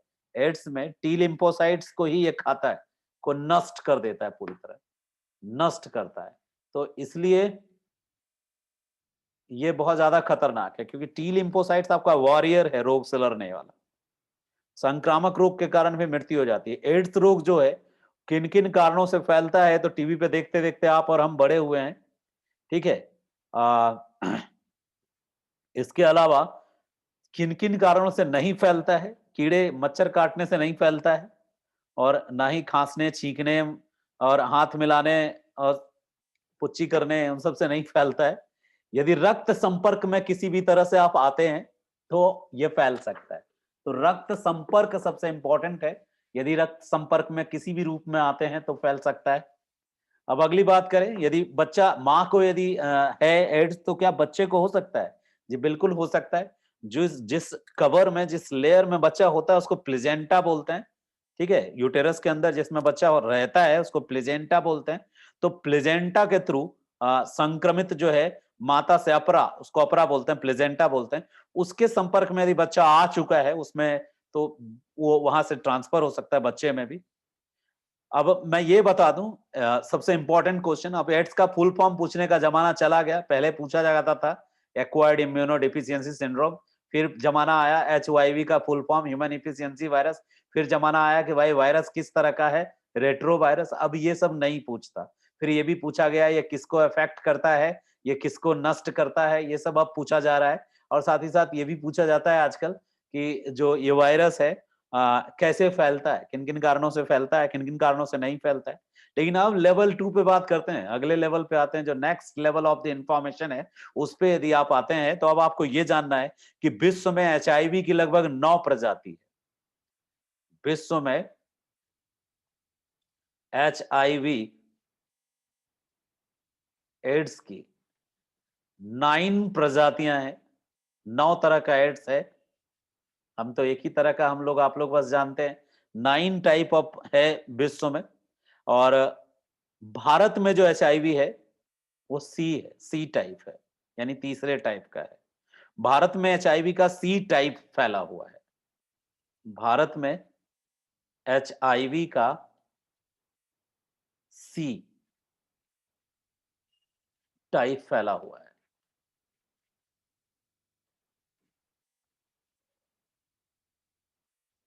ठीक है, जो मतलब एज कंपेयर अदर थोड़ा कम घातक है, देर से असर करता है, लेकिन जो है भारत में जो टाइप है सी, याद रखिएगा।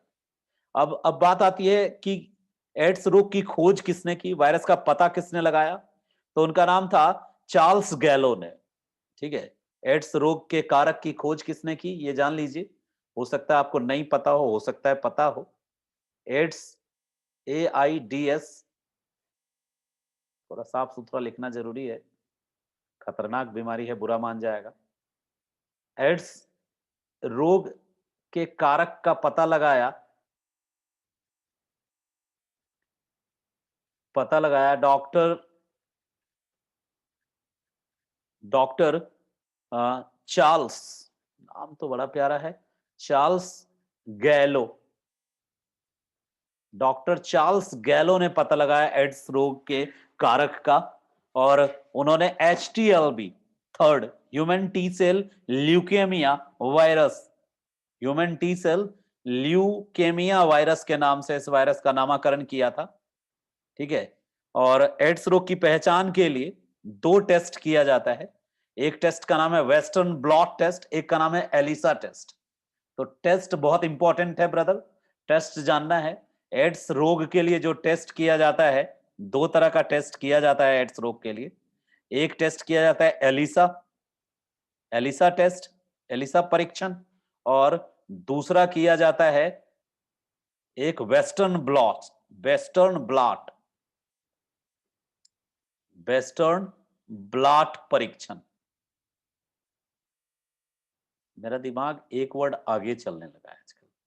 वेस्टर्न ब्लॉट परीक्षण किया जाता है।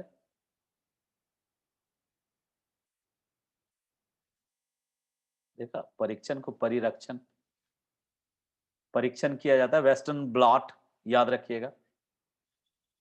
एक टेस्ट है, और दूसरे टेस्ट का नाम है एलिशा। सुनने में प्यारा लगता है, दरअसल ये शॉर्ट फॉर्म है, फुल फॉर्म इसका बड़ा लंबा है। एलिसा टेस्ट, एलिसा परीक्षण किया जाता है। आपसे पूछेगा ये एलिसा परीक्षण कि एड्स का टेस्ट करने वाला जो टेक्निक है उसको क्या बोलते हैं। एलिसा और वेस्टर्न ब्लॉट 2 टेस्ट है। एड्स दिवस 1 दिसंबर को मनाया जाता है। ठीक है, 1 दिसंबर जो है, 1 दिसंबर को एड्स दिवस मनाया जाता है। एक और बात बता दूं यहीं पे कि अभी हम बात कर रहे थे पेंडेमिक, एपिडेमिक, एंडेमिक, तो उसको भी डिटेल कर लूं यहां पे, उसके बाद हम थोड़ा आगे डिस्कस करेंगे कुछ और टॉपिक्स जैसे Nipah virus, Zika virus, Ebola virus, जो कोरोना वायरस, उस पर डिस्कस करें। इससे पहले मैं आपको थोड़ा सा, यहाँ तक में कोई दिक्कत नहीं होना चाहिए, एड्स के बारे में जितनी जानकारी चाहिए थी वो मैंने आपसे डिस्कस कर ली, और किन किन से फैलता है, किन किन से नहीं फैलता है, ये तो आप DD1 पे देख के बड़े हुए हैं, तो इसकी कोई जरूरत नहीं है। आगे चलते हैं, अगले पॉइंट पे डिस्कस करते हैं। हाल के दिनों में अभी एक वर्ड बड़ा पॉपुलर हुआ है कि एंडेमिक क्या होता है, एपिडेमिक क्या होता है, पेंडेमिक क्या होता है। तो हम सबको डिस्कस करते हैं। जब कोई रोग किसी विशेष क्षेत्र या किसी विशेष जनसंख्या में अस्थायी रूप से विद्यमान रहता है, तो ऐसी स्थिति को एंडेमिक कहते हैं, एंडेमिक। और जब कोई संक्रामक रोग किसी निश्चित जनसंख्या में बड़ी संख्या में कम समय में तेजी से फैलता है, तो उसको एपिडेमिक कहते हैं। जैसे इबोला एपिडेमिक था, निपाह एपिडेमिक था, जीका एपिडेमिक था। लेकिन जब एपिडेमिक की स्थिति विश्व के बहुत बड़े क्षेत्र पे हो जाती है, पूरे विश्व में हो जाती है, तो उसको कहा जाता है पेंडेमिक। तो 3 वर्ड याद रखना, एंडेमिक, एपिडेमिक और पेंडेमिक। तो तीनों वर्ड को ठीक से समझ लेंगे। क्वारंटाइन अभी हाल में बड़ा पॉपुलर हुआ है, उसको भी समझ लेंगे। एक वर्ड है एंडेमिक,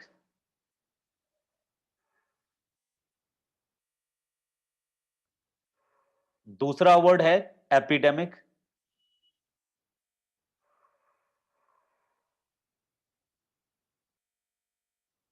एपिडेमिक, और तीसरा वर्ड है पेंडेमिक, पेंडेमिक।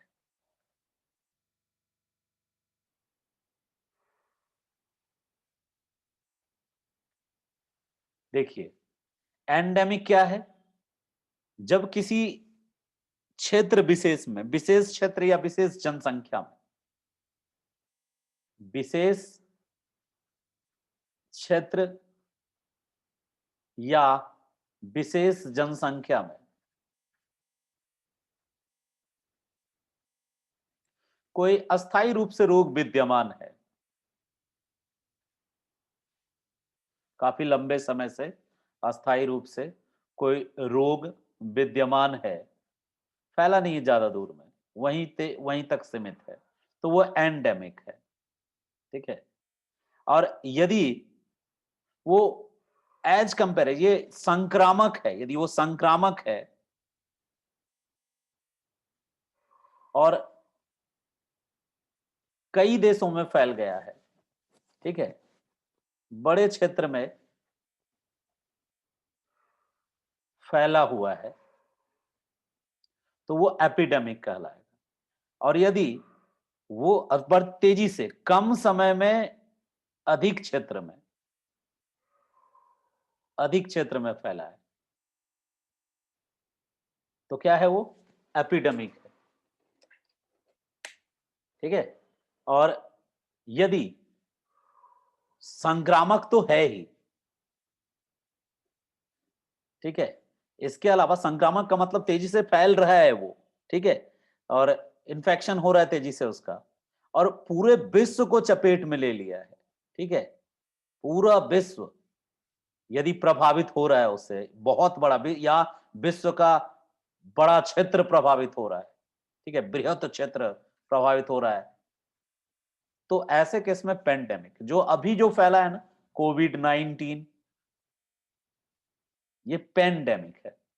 ठीक है। और इससे पहले इसको एपिडेमिक घोषित किया गया था, जब तक ये चीन तक सीमित था, तब तक ये पेंडेमिक था। और ऐसा बीमारी जो किसी खास एक क्षेत्र में फैला है, छोटे से क्षेत्र में है वो, तो वो एंडेमिक। तो एंडेमिक, एपिडेमिक, पेंडेमिक आपको समझ में आ जाना चाहिए। मुझे ऐसा लगता है कि जरूर समझ में आया होगा। अगले पॉइंट की तरफ चलते हैं, थोड़ा सा और डिटेल में समझते हैं। एक क्वेश्चन बीपीएससी ने पूछा था, क्या क्या बीपीएससी ने पूछ चुका है अब तक क्वेश्चंस अभी बीमारियों से रिलेटेड, खास करके हेपेटाइटिस पे क्वेश्चन पूछ चुका है, पोलियो पे क्वेश्चन पूछ चुका है। पोलियो पे बहुत सारे क्वेश्चन बीपीएससी ने पूछे हैं, और पोलियो के अलावा एड्स पे पूछे हैं, हेपेटाइटिस सी पे पूछा है। ठीक है। हेपेटाइटिस पे सबसे ज्यादा क्वेश्चन पूछा है। इम्यूनोलॉजी के जनक पे क्वेश्चन पूछा है, एडवर्ड जेनर बोलते हैं उनको, जिन्होंने बनाया था चेचक का टीका। तो जो जो क्वेश्चन पूछा गया है ना वायरस रिलेटेड, उन क्वेश्चनों को मैं बहुत तेजी से आपके साथ डिस्कस कर लेता हूँ, और उसके बाद हम आएंगे निपाह पे, थोड़ा जीका पे। नहीं, पहले यही कर लेते हैं, जो निपाह है, जीका है, इनको आपके साथ डिस्कस कर लेते हैं। लास्ट इतना जो स्पेस बचा है ना, इस स्पेस का यूटिलाइजेशन आपको करता हूँ। बैक्टीरियोफेज एक प्रकार का वायरस होता है जो जीवाणुओं को संक्रमित करता है, जीवाणुओं को संक्रमित करता है। और इसमें भी डीएनए, आरएनए जो है, न्यूक्लिक एसिड तो होता ही है, और प्रोटीन, इसके चारों तरफ प्रोटीन की परत होती है। 2017 में मध्य प्रदेश पीसीएस में पूछा था कि बैक्टीरियोफेज क्या है, और 4 ऑप्शन दिया था। ऑप्शन ए पूंछ युक्त जीवाणु, ऑप्शन बी नवनिर्मित जीवाणु, ऑप्शन सी विषाणु को संक्रमित करने वाला जीवाणु जो कभी नहीं होता, और ऑप्शन डी जीवाणु को संक्रमित करने वाला विषाणु। तो डी आंसर था इसका। चलिए क्वेश्चंस के पेज में जाएंगे सबसे लास्ट में। अब हम चलते हैं अगले पेज में, और हमारा टारगेट है निपाह वायरस, जो आपको समझाना है। निपाह वायरस समझाना। देखिए, जो निपाह वायरस है वो काफी लंबे समय तक न्यूज में रहा, निपाह वायरस, बिकॉज इससे अफेक्टेड हुआ था अपना Kerala. Nipah virus,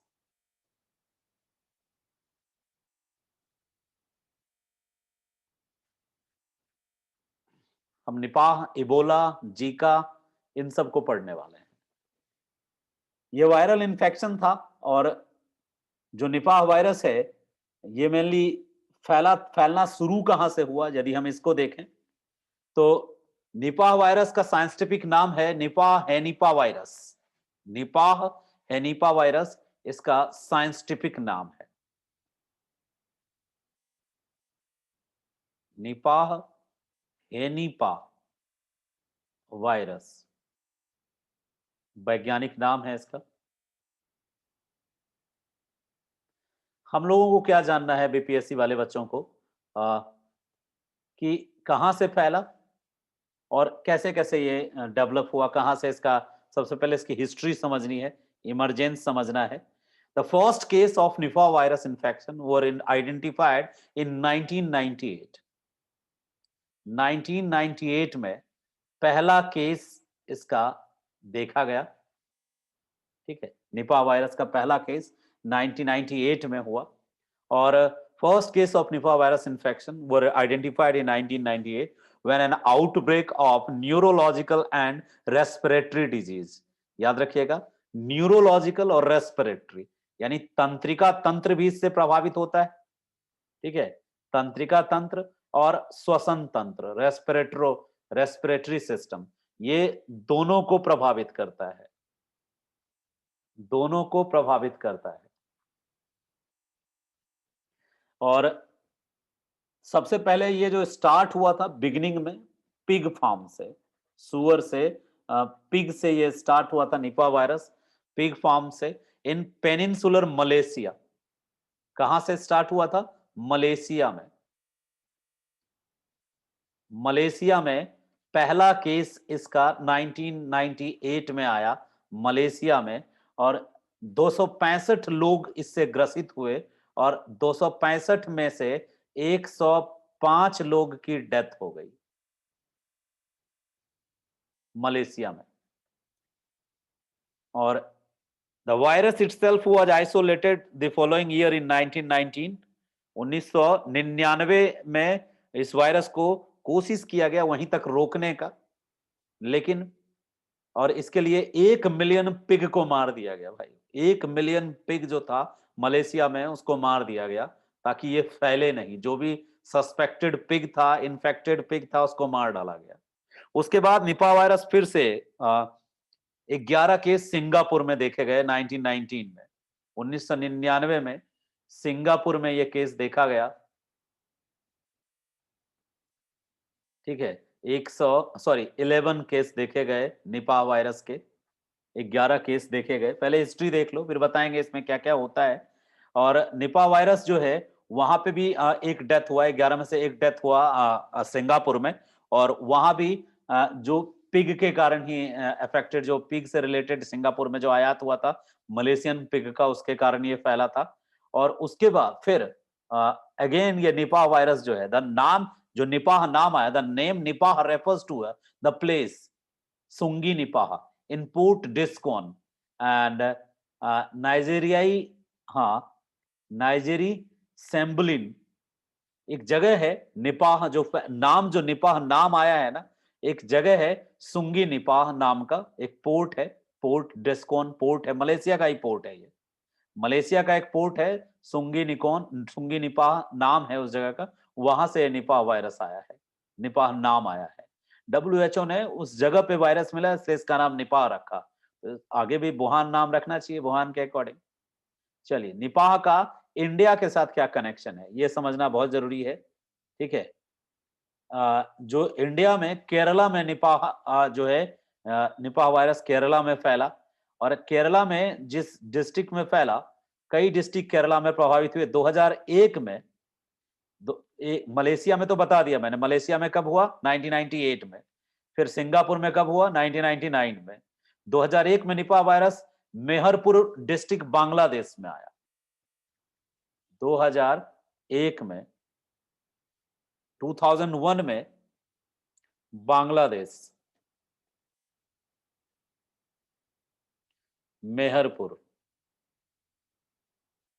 Meherpur district में निपाह वायरस फैला बांग्लादेश में, और 2001 में, और उसके बाद सिलीगुड़ी, ठीक है, सिलीगुड़ी इंडिया में फैला 2003 में, 2004 में और 2005 में, और उसके बाद अभी रिसेंटली जो है ये केरला में फैला था 2018 में, 19 में केरला में निपाह वायरस फैला। तो कहां कहां से आया, उसके बाद इंडिया में कब आया, 2003 में पहली बार इंडिया में आया, सिलीगुड़ी में।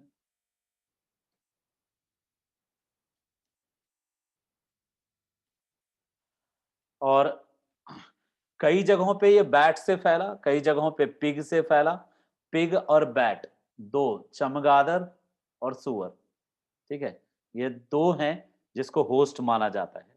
इसका निपाह वायरस का जो होस्ट है, फ्लाइंग फॉक्स को इसका होस्ट माना जाता है। लार्ज फ्लाइंग फॉक्स, बड़े आकार की जो चमगादड़ है उसको माना जाता है, लार्ज फ्लाइंग फॉक्स बोलते हैं इसको, उसको माना जाता है निपाह वायरस का मेन जो जड़ है, ठीक है। अब वायरस के बारे में यदि डिटेल में जानना है हमें कि क्या है ये वायरस, निपाह वायरस।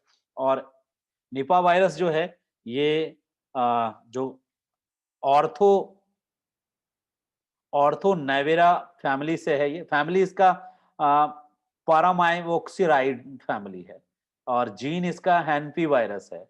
और एक तरीके की ये ऐसी वायरस है जो बहुत तेजी से इसका डेथ रेट मतलब जो इसकी जो क्षमता है, मारक क्षमता, वो काफी ज्यादा है, बहुत तेजी से इफेक्ट करती है ये। चलिए आगे हम डिस्कस करते हैं, निपाह पे काफी डिस्कस कर लिए हम, और केरला में फैला था रिसेंटली 2018-19 में, केरल में फैला ये। बैट जो है, खजूर के पेड़ पे जो बैट थे उससे बांग्लादेश में फैला था। पिग से मलेशिया में फैला था, सबसे पहले जो फैला वो मलेशिया में फैला, और 1 मिलियन पिग को खत्म किया मलेशिया सरकार ने इसके लिए। अगले पॉइंट पे आते हैं, निपाह के बाद हम बात करते हैं जीका वायरस की, ठीक है। Zika virus, ZIK, Zika virus. अभी रिसेंटली कोरोना के साथ साथ एक हंटा वायरस भी फेमस हुआ था, रैट से आया था उसमें, चाइना में, वो भी याद रखिएगा, हंटा वायरस। जीका वायरस क्या है, देखिए जीका वायरस जो है, इसका आउटब्रेक, जो इसका हिस्ट्री है जीका वायरस का, वो मैं बता दूं कि सबसे पहले जीका वायरस जो देखा गया, ये मॉस्किटो से और मंकी से फैला था ये वायरस 1947 में। और 1947 the virus was first isolated in April 1947 from rhesus macaque monkey in a case in a Zika forest of Uganda। तो ये जीका जो है, जीका टर्म कहां से आया है ये समझ लीजिए, इतिहास समझना बहुत जरूरी है इसका। 1947 में युगांडा, रवांडा, बुरुंडी अफ्रीका का देश है, युगांडा के जीका फॉरेस्ट में जीका फॉरेस्ट में जो रीसस बंदर है, ठीक है, जीका फॉरेस्ट में रीसस मकाक बंदर, जो रीसस मकाक बंदर है, उसके ह्यूमन को काटने से ये फैला था युगांडा में, नियर लेक विक्टोरिया। जो विक्टोरिया झील है ना, नियर लेक विक्टोरिया, वहीं विक्टोरिया झील के पास एक जंगल है छोटा सा, जीका फॉरेस्ट नाम है। और उसी जीका फॉरेस्ट में 1947 में पहली बार रीसस मकॉक बंदर के ह्यूमन को काटने के बाद ये रोग वहां से फैला, और उसके बाद बहुत तेजी से ये युगांडा और आसपास के देशों में फैला, और 1948 में इसको नाम दिया गया जीका का। WHO ने इसको नाम दिया जीका, ठीक है। ह्यूमन इन्फेक्शन जो है, पहली बार जो ह्यूमन इन्फेक्शन हुआ, पहले ये मकाक बंदर में फैला था ये जीका वायरस। उसके बाद पहली बार ह्यूमन इन्फेक्शन 1952 में हुआ, फर्स्ट ह्यूमन इन्फेक्शन। पहले मकाक बंदर में हुआ था, मकाक ने काटा, फिर 1952 में वहीं युगांडा में ही, युगांडा में ही ये पब्लिश हुआ 1952 में कि फर्स्ट ह्यूमन इन्फेक्शन का पहला बार दर्ज किया गया ह्यूमन इन्फेक्शन 1952 में। है क्या ये जीका वायरस? जीका वायरस जब किसी प्रेग्नेंट लेडी को काट ले, मतलब बॉडी में आ जाता है, तो उसका जो बेबी होता है ना, उस बेबी का जो सर होता है, ब्रेन होता है, वो चपटा होता है, मतलब उसमें ब्रेनलेस होता है, मतलब चलता फिरता लाश हो जाता है बच्चा। बच्चे का मानसिक विकास नहीं हो पाता है, ब्रेन ही जो है बहुत ज्यादा सिकुड़ जाता है। तो इसलिए बड़ा डेंजरस कंडीशन हो जाता है ऐसे बच्चे के पैदा होने से। युगांडा में एक पूरा का पूरा गांव ही है जिसमें इस तरह के बच्चों का गांव है, ब्रेनलेस, जो अब तो बहुत उनमें से कम सरवाइव कर रहे हैं। ये 1947-52 के बाद से काफी संख्या में जीका फैला था, जीका वायरस। और रिसेंटली ये न्यूज में क्यों रहा? क्योंकि अभी 2013-14 में, फिर 15 में भी, 2015 में मेनली ये ब्राजील, जो South America, Central America, North America region है, जो कैरिबियन आइलैंड है, रिसेंटली 2015 में ये, इसके बाद ये न्यूज में आया। अभी रिसेंटली जो रियो ओलंपिक हुआ था, रियो में जो हुआ था ओलंपिक, रियो ओलंपिक के दौरान 2015 में साउथ अमेरिका, ठीक है, सेंट्रल अमेरिका एंड कैरिबियन, जो सेंट्रल अमेरिका है एंड कैरिबियन जो कंट्रीज हैं, उन कंट्रीज में बहुत तेजी से ये फैला है। और ये अफेक्ट किसको करता है?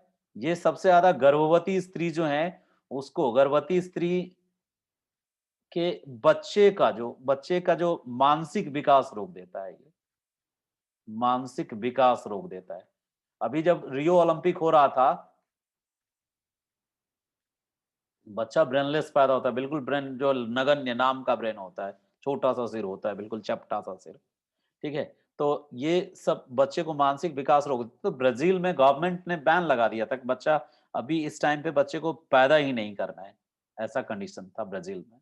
तो इसलिए ये काफी चर्चा में रहा था। रियो डी जेनेरियो 2016 का ओलंपिक की बात कर रहे हैं, 2016 का जो समर ओलंपिक था, समर ओलंपिक के दौरान बहुत ज्यादा अफेक्टेड हुआ था ब्राजील वाला एरिया, ठीक है, साउथ अमेरिका का ब्राजील वाला जो एरिया था, वो बहुत ज्यादा समर ओलंपिक के दौरान अफेक्टेड हो गया था। रियो डी जेनेरियो में जो हेल्थ ऑफिशियल थे, उन्होंने काफी इस क्राइसिस से निपटने के लिए बड़े लेवल पे लगभग बहुत सारे एक्टिविटीज किए। और जो बच्चा, मतलब पैदा करने पे भी मनाही थी, लोगों को इंस्ट्रक्शन दिया था गवर्नमेंट ने। तो कंडीशन खराब हो जाता है, एक बीमारी हो जाती है बेबी को, उस बीमारी को कहते हैं माइक्रोसेफली, बीमारी का नाम है माइक्रोसेफली।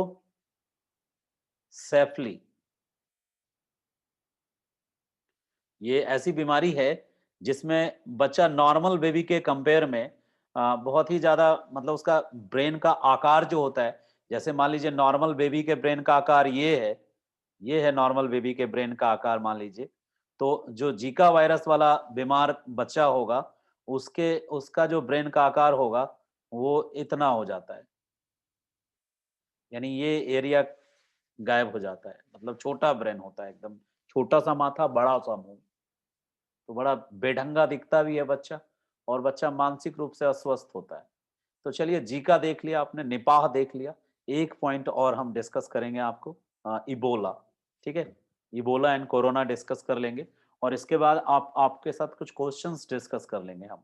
जितने भी क्वेश्चंस हैं, वो सब डिस्कस कर लेंगे और वो आपको लर्न करा देंगे एक बारी क्वेश्चन जितने भी आए हैं, फिर हम आज की क्लास फिनिश कर लेंगे, ठीक है? तो हम डिस्कस कर रहे थे आपसे जीका, जीका वायरस के बाद अब डिस्कस करना है आपसे इबोला, इबोला वायरस डिस्कस करना है, ठीक है? देखिए, इबोला वायरस जो है, वो सबसे पहले कहाँ फैला इबोला वायरस? इबोला वायरस सबसे पहले फैला अ, एक मिनट।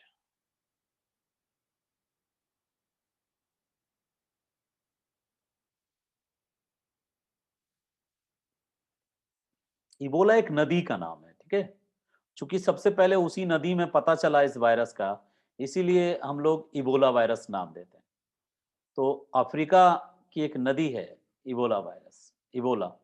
उस नदी के किनारे-किनारे जो ट्रीज़ थे, उसमें चिंपैंज़ीज़ और बैट में जो फाइट हुई, उसमें बैट ने चिंपैंज़ी को काटा और चिंपैंज़ी में इन्फेक्शन हो गया इबोला का और उसके बाद ये इबोला जो है अ, फैल गई पूरे के पूरे। हुआ कब? 1976 में ऐसा हुआ था। 1976 में सबसे पहले इबोला नदी के पास एक गाँव है और ये इबोला जो है नदी है, इबोला कांगो की एक सहायक नदी है। इबोला कांगो की कांगो नदी की ट्रिब्यूटरीज है, सहायक नदी है। और इसी नदी के किनारे, इबोला नदी के किनारे बसे गाँव, जो गाँव जो था वो उसी इबोला के पानी से वो गाँव मतलब अफ्रीका में ना पीने के पानी की बड़ी क्राइसिस है। तो वहाँ के जो गाँव के लोग हैं वो इबोला नदी से ही सारा पानी वो यूज़ करते थे।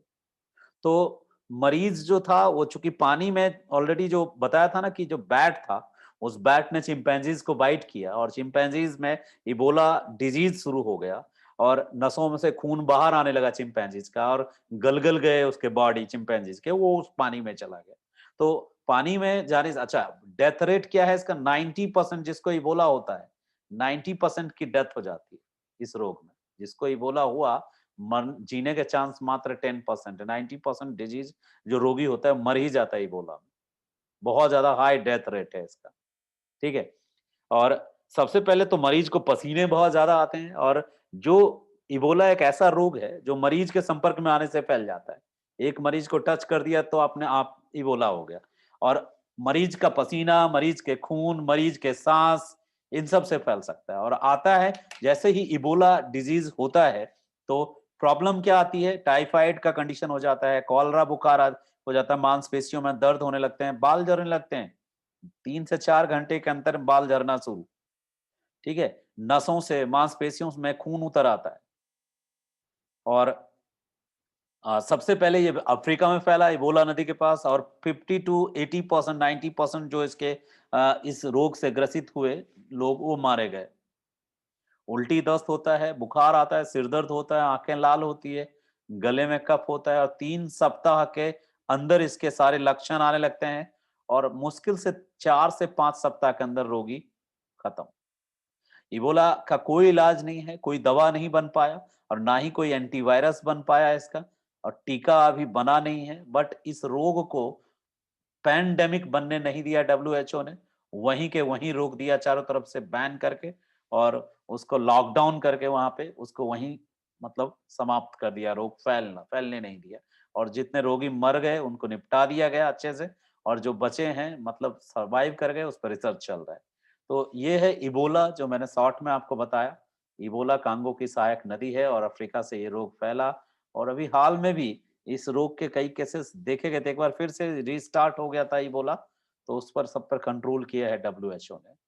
तो चलिए हम आगे और भी डिस्कस कर सकते हैं। कोरोना वायरस तो आपको अभी उसके बारे में काफ़ी इन्फॉर्मेशन पहले से होगा कि जो कोरोना वायरस है इसको अ, किस फैमिली का है, तो कोरोना फैमिली का। कोविड-19 WHO ने इसको नाम दिया है। अब आपको क्या करना है कि एक बारी जितने क्वेश्चंस पूछे गए हैं अब तक, ठीक है, वायरस जनरेटेड रोग से, डिजीज से, कुल मिला करके 60-65 क्वेश्चंस पूछे गए हैं अब तक में, पीसीएस और यूपीएससी मिला के देखा जाए, तो हम एक बार उन सारे क्वेश्चंस को पढ़ देते हैं आंसर सहित, ताकि आप इसी में सुन लें और आपका रिवीजन हो जाए सब के सब।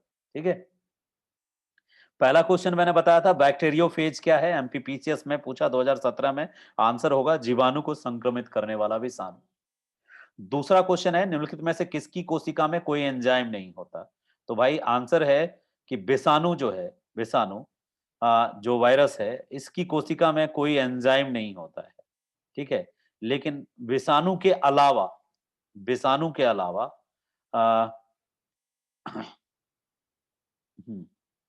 एंजाइम अनुपस्थित होता है, लेकिन कुछ विषाणु ऐसे हैं जैसे रेट्रोवायरस है, इसमें एंजाइम पाया जाता है।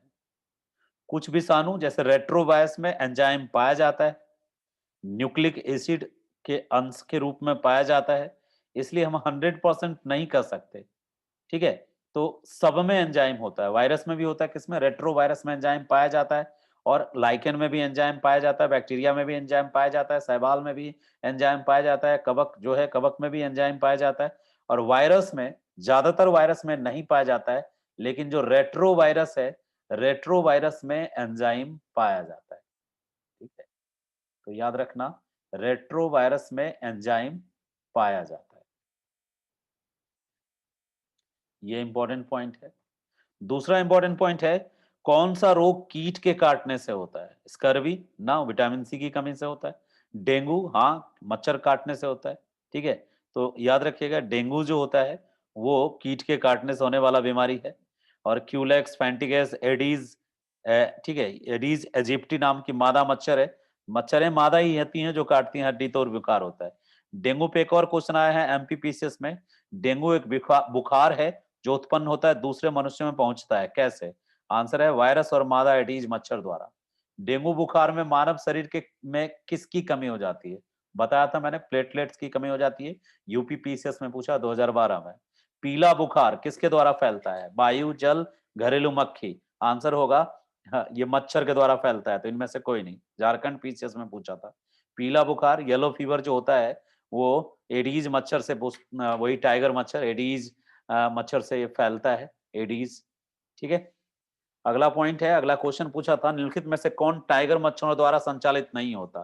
तो टाइगर मच्छर से तीनों संचालित होता है, कौन कौन, पीत ज्वर, डेंगू, चिकनगुनिया, ये तीनों टाइगर मच्छर से फैलता है। ठीक है, सिर्फ जापानी एन्फ्लाइटिस जो बोला मैंने, जापानी एन्फ्लाइटिस टाइगर मच्छर से नहीं फैलता, जापानी एन्फ्लाइटिस फैलता है क्यूलेक्स मच्छर से। तो टाइगर मच्छर और क्यूलेक्स मच्छर, क्यूलेक्स मच्छर जापानी एन्फ्लाइटिस बीमारी फैलाती है, जबकि टाइगर 3 बीमारियां फैलाती हैं, पीत ज्वर, डेंगू और चिकनगुनिया। हाइड्रोफोबिया किसके द्वारा होता है, तो विषाणु के द्वारा होता है, बताया था ना, जो विषाणु से, रेबीज के विषाणु से हाइड्रोफोबिया होता है, जो मस्तिष्क को प्रभावित करता है, मेरुरज्जु को प्रभावित करता है। यदि मस्तिष्क और मेरुरज्जु पर चढ़ी झिल्ली में सूजन आ जाए, तो ये कौन सी बीमारी के लक्षण है, तो ये मेनिंजाइटिस के। यदि मस्तिष्क और मेरुरज्जु पर चढ़ी झिल्ली में सूजन आ जाए, तो ये मेनिंजाइटिस का लक्षण है, यूपीपीसीएस में पूछा था।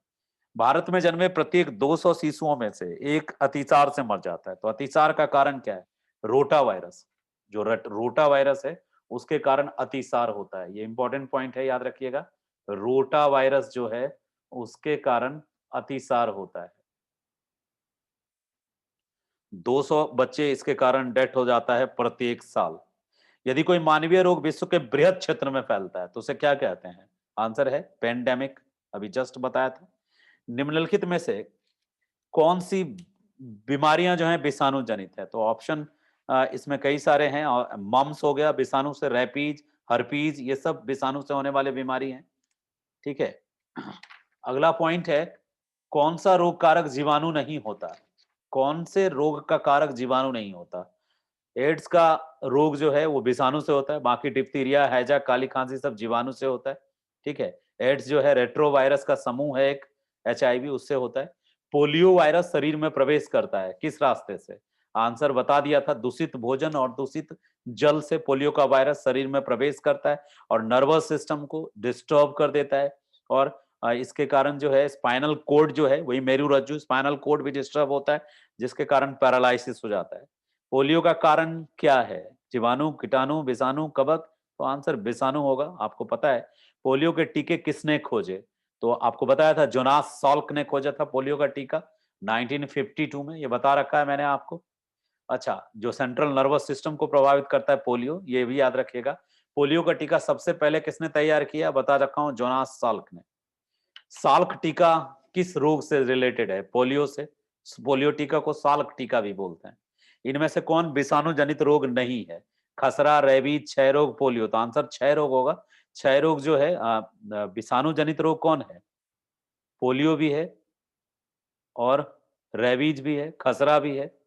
पोलियो संक्रामक रोग है, पोलियोमाइलाइटिस विषाणु से होता है, रेबीज और खसरा भी विषाणु जनित रोग है। जबकि जो क्षय रोग है वो क्षय रोग माइक्रोबैक्टीरियम ट्यूबरोक्लोरोसिस नाम के बैक्टीरिया से होता है क्षय रोग। कह रहा है किस बीमारी में ट्राइवेलेंट के स्थान पे बाइवेलेंट ORV देने का निर्णय किया गया? तो पोलियो, बताया था ना, पोलियो का ट्राइवेलेंट की जगह बाइवेलेंट स्टार्ट किया गया, बिकॉज यहाँ पे टाइप 2 पोलियो के जो मतलब वायरस हैं पूरी दुनिया में नहीं मिलते, इसलिए उसको बंद कर दिया गया। बेकार में क्यों दे वो। पैथोजीन जो सामान्य जुकाम के लिए उत्तरदायी है, ये किस तरह का वायरस है? तो राइनो वायरस से बताया था। सामान्य जुकाम राइनो वायरस, नाम पैथोजीन, ठीक है। और विशेष जुकाम जो कोरोना वाला, तो कोरोना वायरस। अगला पॉइंट है विषाणु संक्रमित किसको किसको कर सकता है? आईएएस के प्रीलिम्स में 2016 में पूछा है कि इनमें से किनको किनको विषाणु संक्रमित कर सकता है। वायरस किनको इन्फेक्ट करता है? जीवाणु को? हाँ कर सकता है। कवक को? कर सकता है। पादप को?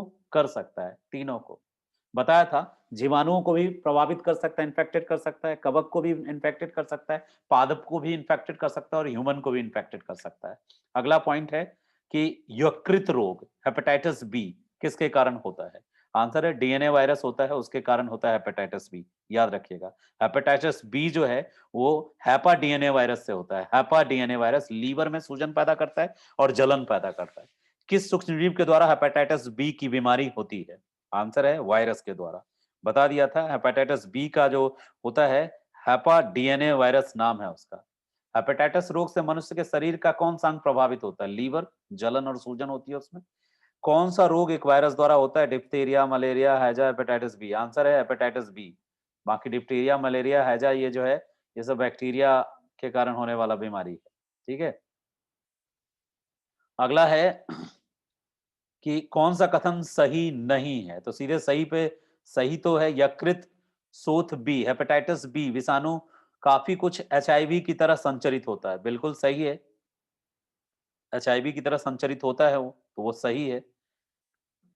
ये भी सही है, सार्वभौम जो हेपेटाइटिस बी और हेपेटाइटिस सी के जो वायरस हैं वो उनकी व्यक्तियों की संख्या है HIV का संक्रमित लोगों की संख्या से कई गुना अधिक है। ज्यादा लोगों को हेपेटाइटिस बी सी है। हेपेटाइटिस बी सी में संक्रमित कुछ व्यक्तियों में अनेक वर्षों तक इसके लक्षण दिखाई नहीं देते। ये भी सही है। गलत क्या है? गलत है हेपेटाइटिस सी का टीका होता है। नहीं, हेपेटाइटिस सी का टीका नहीं होता है। हेपेटाइटिस बी का टीका होता है लेकिन सी का कोई टीका नहीं है, याद रखिएगा। और 28 जुलाई 2018 को विश्व हेपेटाइटिस दिवस के अवसर पर भारत सरकार के तत्कालीन केंद्रीय एवं परिवार मंत्री JP नड्डा ने राष्ट्रीय वायरल हेपेटाइटिस नियंत्रण कार्यक्रम का शुभारंभ किया था नई दिल्ली में। तो हेपेटाइटिस बी का टीका तो है लेकिन हेपेटाइटिस सी का कोई टीका नहीं है। हुआ तो गया। अगला क्वेश्चन है, जल्दी जल्दी हम कर लेते हैं खत्म बहुत तेजी से। कौन सी जोड़ी गलत है? जोड़ी पहचानना है आपने। प्लेग चूहा सही है, ब्लैक प्लेग चूहा के कारण। रैबिज कुत्ता सही है। टेप बॉम्ब सुअर सही है। पोलियो बंदर गलत है। पोलियो बंदर से नहीं होता भाई, गंदा भोजन और गंदा पानी से पोलियो फैलता है। और पोलियो जो है पोलियोमाइलाइटिस वायरस से होता है और पोलियोमाइलाइटिस वायरस जो है ये बंदर से नहीं आता। अगला है इन रोगों पे विचार करना है आपको। डिप्थीरिया, चिकन पॉक्स और स्मॉल पॉक्स, छोटी माता और बड़ी माता। Chicken pox, sorry small pox, इन बीमारियों में से किसका भारत में उन्मूलन हो चुका है? तो भाई भारत में जो उन्मूलन हुआ है 1977 में, चेचक मुक्त घोषित किया गया है, तो आंसर होगा केवल 3, चेचक, स्मॉल पॉक्स जो है उसको मुक्त घोषित किया गया, छोटी माता घोषित नहीं किया है मुक्त, तो स्मॉल पॉक्स घोषित किया है। ठीक है, छोटी माता अलग है, उसको चिकन पॉक्स बोलते हैं, और स्मॉल पॉक्स अलग है। स्मॉल पॉक्स जो है बड़ी गोटी उसको बोलते हैं, वो खत्म घोषित कर दिया गया 1977 अप्रैल में। एड्स का संचरण किससे किससे होता है? अपरा प्रेजेंटा से होता ही है, मच्छर कीट से नहीं होता है। तो ऑप्शन जो है 3 हटा देंगे तो बाकी सब सही हो जाएगा। एड्स का संक्रमण जो होता है वो जो असुरक्षित यौन संबंध से होता है, और दूषित रक्तदान से होता है, संक्रमित माता से, प्लेजेंटा से बच्चों को होता है, और मच्छरों के काटने वाटने से नहीं होता है। एचआईवी रोग नहीं फैलता, किससे? तो मच्छर काटने से नहीं फैलता। और एक रोगग्रस्त मानव शरीर के निम्न अवस्थाओं पर विचार करिए, इनमें से कौन एड्स के लक्षण है? एड्स का लक्षण क्या क्या होता है? एड्स का लक्षण होता है, स्पष्ट लक्षण दिखाई जब देता है रोगी में एड्स का, तो जो लसिका पर्व है जो वो सूजा हुआ रहता है, रात्रि में रोगी को बहुत पसीना आता है, स्मृति लोप हो जाती है, मेमोरी खत्म होने लगती है, वजन तेजी से घटता है, और थकावट बहुत ज्यादा होती है। शरीर इतना कमजोर हो जाता है कि रोगी को कई तरह के संक्रमण हो जाते हैं। तो ये सब लक्षण है रोगी के। अगला पॉइंट है, एड्स में टी लिम्फोसाइट नष्ट हो जाता है, सही जवाब है। एड्स में जो इम्यून सिस्टम है वो प्रभावित होता है, ये भी सही है। दोनों कथन सही है, ठीक है, ये सही है, और आर ए का सही विवेचना कर रहा है। मतलब एड्स में जो इम्यून सिस्टम है वो बर्बाद होता है, क्योंकि एड्स में जो एचआईवी वायरस है वो टी लिम्फोसाइट्स को नष्ट कर देता है। ये सारा चीज हम पहले ही आपको पढ़ा चुके हैं, डिस्कस कर चुके हैं एड्स में। तो अगले पॉइंट पे चलते हैं। एचआईवी द्वारा एड्स फैलता है, ये 2 बार 41वीं बीपीएससी में पूछा है और एक और बार बीपीएससी में पूछा है। एड्स का कारण विषाणु है, ये कई एग्जाम में पूछ चुका है। एड्स मेनली विषाणु के द्वारा होता है। एड्स विषाणु में क्या क्या पाया जाता है? तो एड्स विषाणु में 2 ही चीज होता है, एक तो प्रोटीन और दूसरा आरएनए। रेट्रोवायरस है, आरएनए और प्रोटीन पाया जाता है, चारों तरफ एक कवच भी बनाता है। एड्स के लिए उत्तरदायी विषाणु कौन है? हम डिस्कस कर चुके हैं, एचआईवी उत्तरदायी है। किसके कारण फैलता है एड्स? वायरस के कारण। तो बहुत ज्यादा एड्स पे क्वेश्चन पूछा है। अच्छा, एक निम्नलिखित बीमारियों में से कौन सी टैटू बनवाने के द्वारा एक व्यक्ति से दूसरे व्यक्ति में फैल सकता है? ऑप्शन बी है 2 और 3, यानी कौन कौन? हेपेटाइटिस बी और एचआईवी एड्स, ये 2 ऐसे बीमारी हैं जो आप टैटू बनवाने गए और आपको मिल सकता है गिफ्ट में। ठीक है, तो ये याद रखेंगे आप, टैटू बनवाने के कारण। अगला पॉइंट डिस्कस कर रहे थे हम आपसे, एड्स में किस रोग का, एड्स जो है किस रोग का संक्षिप्त नाम? तो एड्स पे हम बता चुके हैं, जितने भी क्वेश्चंस आगे देखे जा रहे हैं ना, ये सारे क्वेश्चंस हम आपसे डिस्कस कर चुके हैं। फिर भी आपके पास जो उपलब्ध है वो जरूर आप देखिएगा और कोशिश कीजिएगा सारा रिवाइज करने का। तो आज का सेशन जो है हम यहीं समाप्त करते हैं, जिसमें हमने सिर्फ वायरस और उससे होने वाली बीमारियों पे चर्चा की। कोरोना पे थोड़ी चर्चा और होनी चाहिए थी, किसी दिन जब हम अदर डिजीज डिस्कस कर रहे होंगे तो हम उसमें आपको कोरोना पे भी थोड़ा और चर्चा करेंगे। तो आज की क्लास काफी लंबी हो गई, हम उम्मीद करते हैं कि आप इस क्लास को पूरी तरह से एंजॉय करेंगे और समझेंगे, और आप कुछ ना कुछ नया सीख पाएंगे। और एक रिवीजन, मेन पर्पस आपका रिवीजन है, 1 से 1.5 घंटे में वायरस रिलेटेड जितने भी क्वेश्चंस हैं उसको रिवीजन करना मेन पर्पस है। Thank you.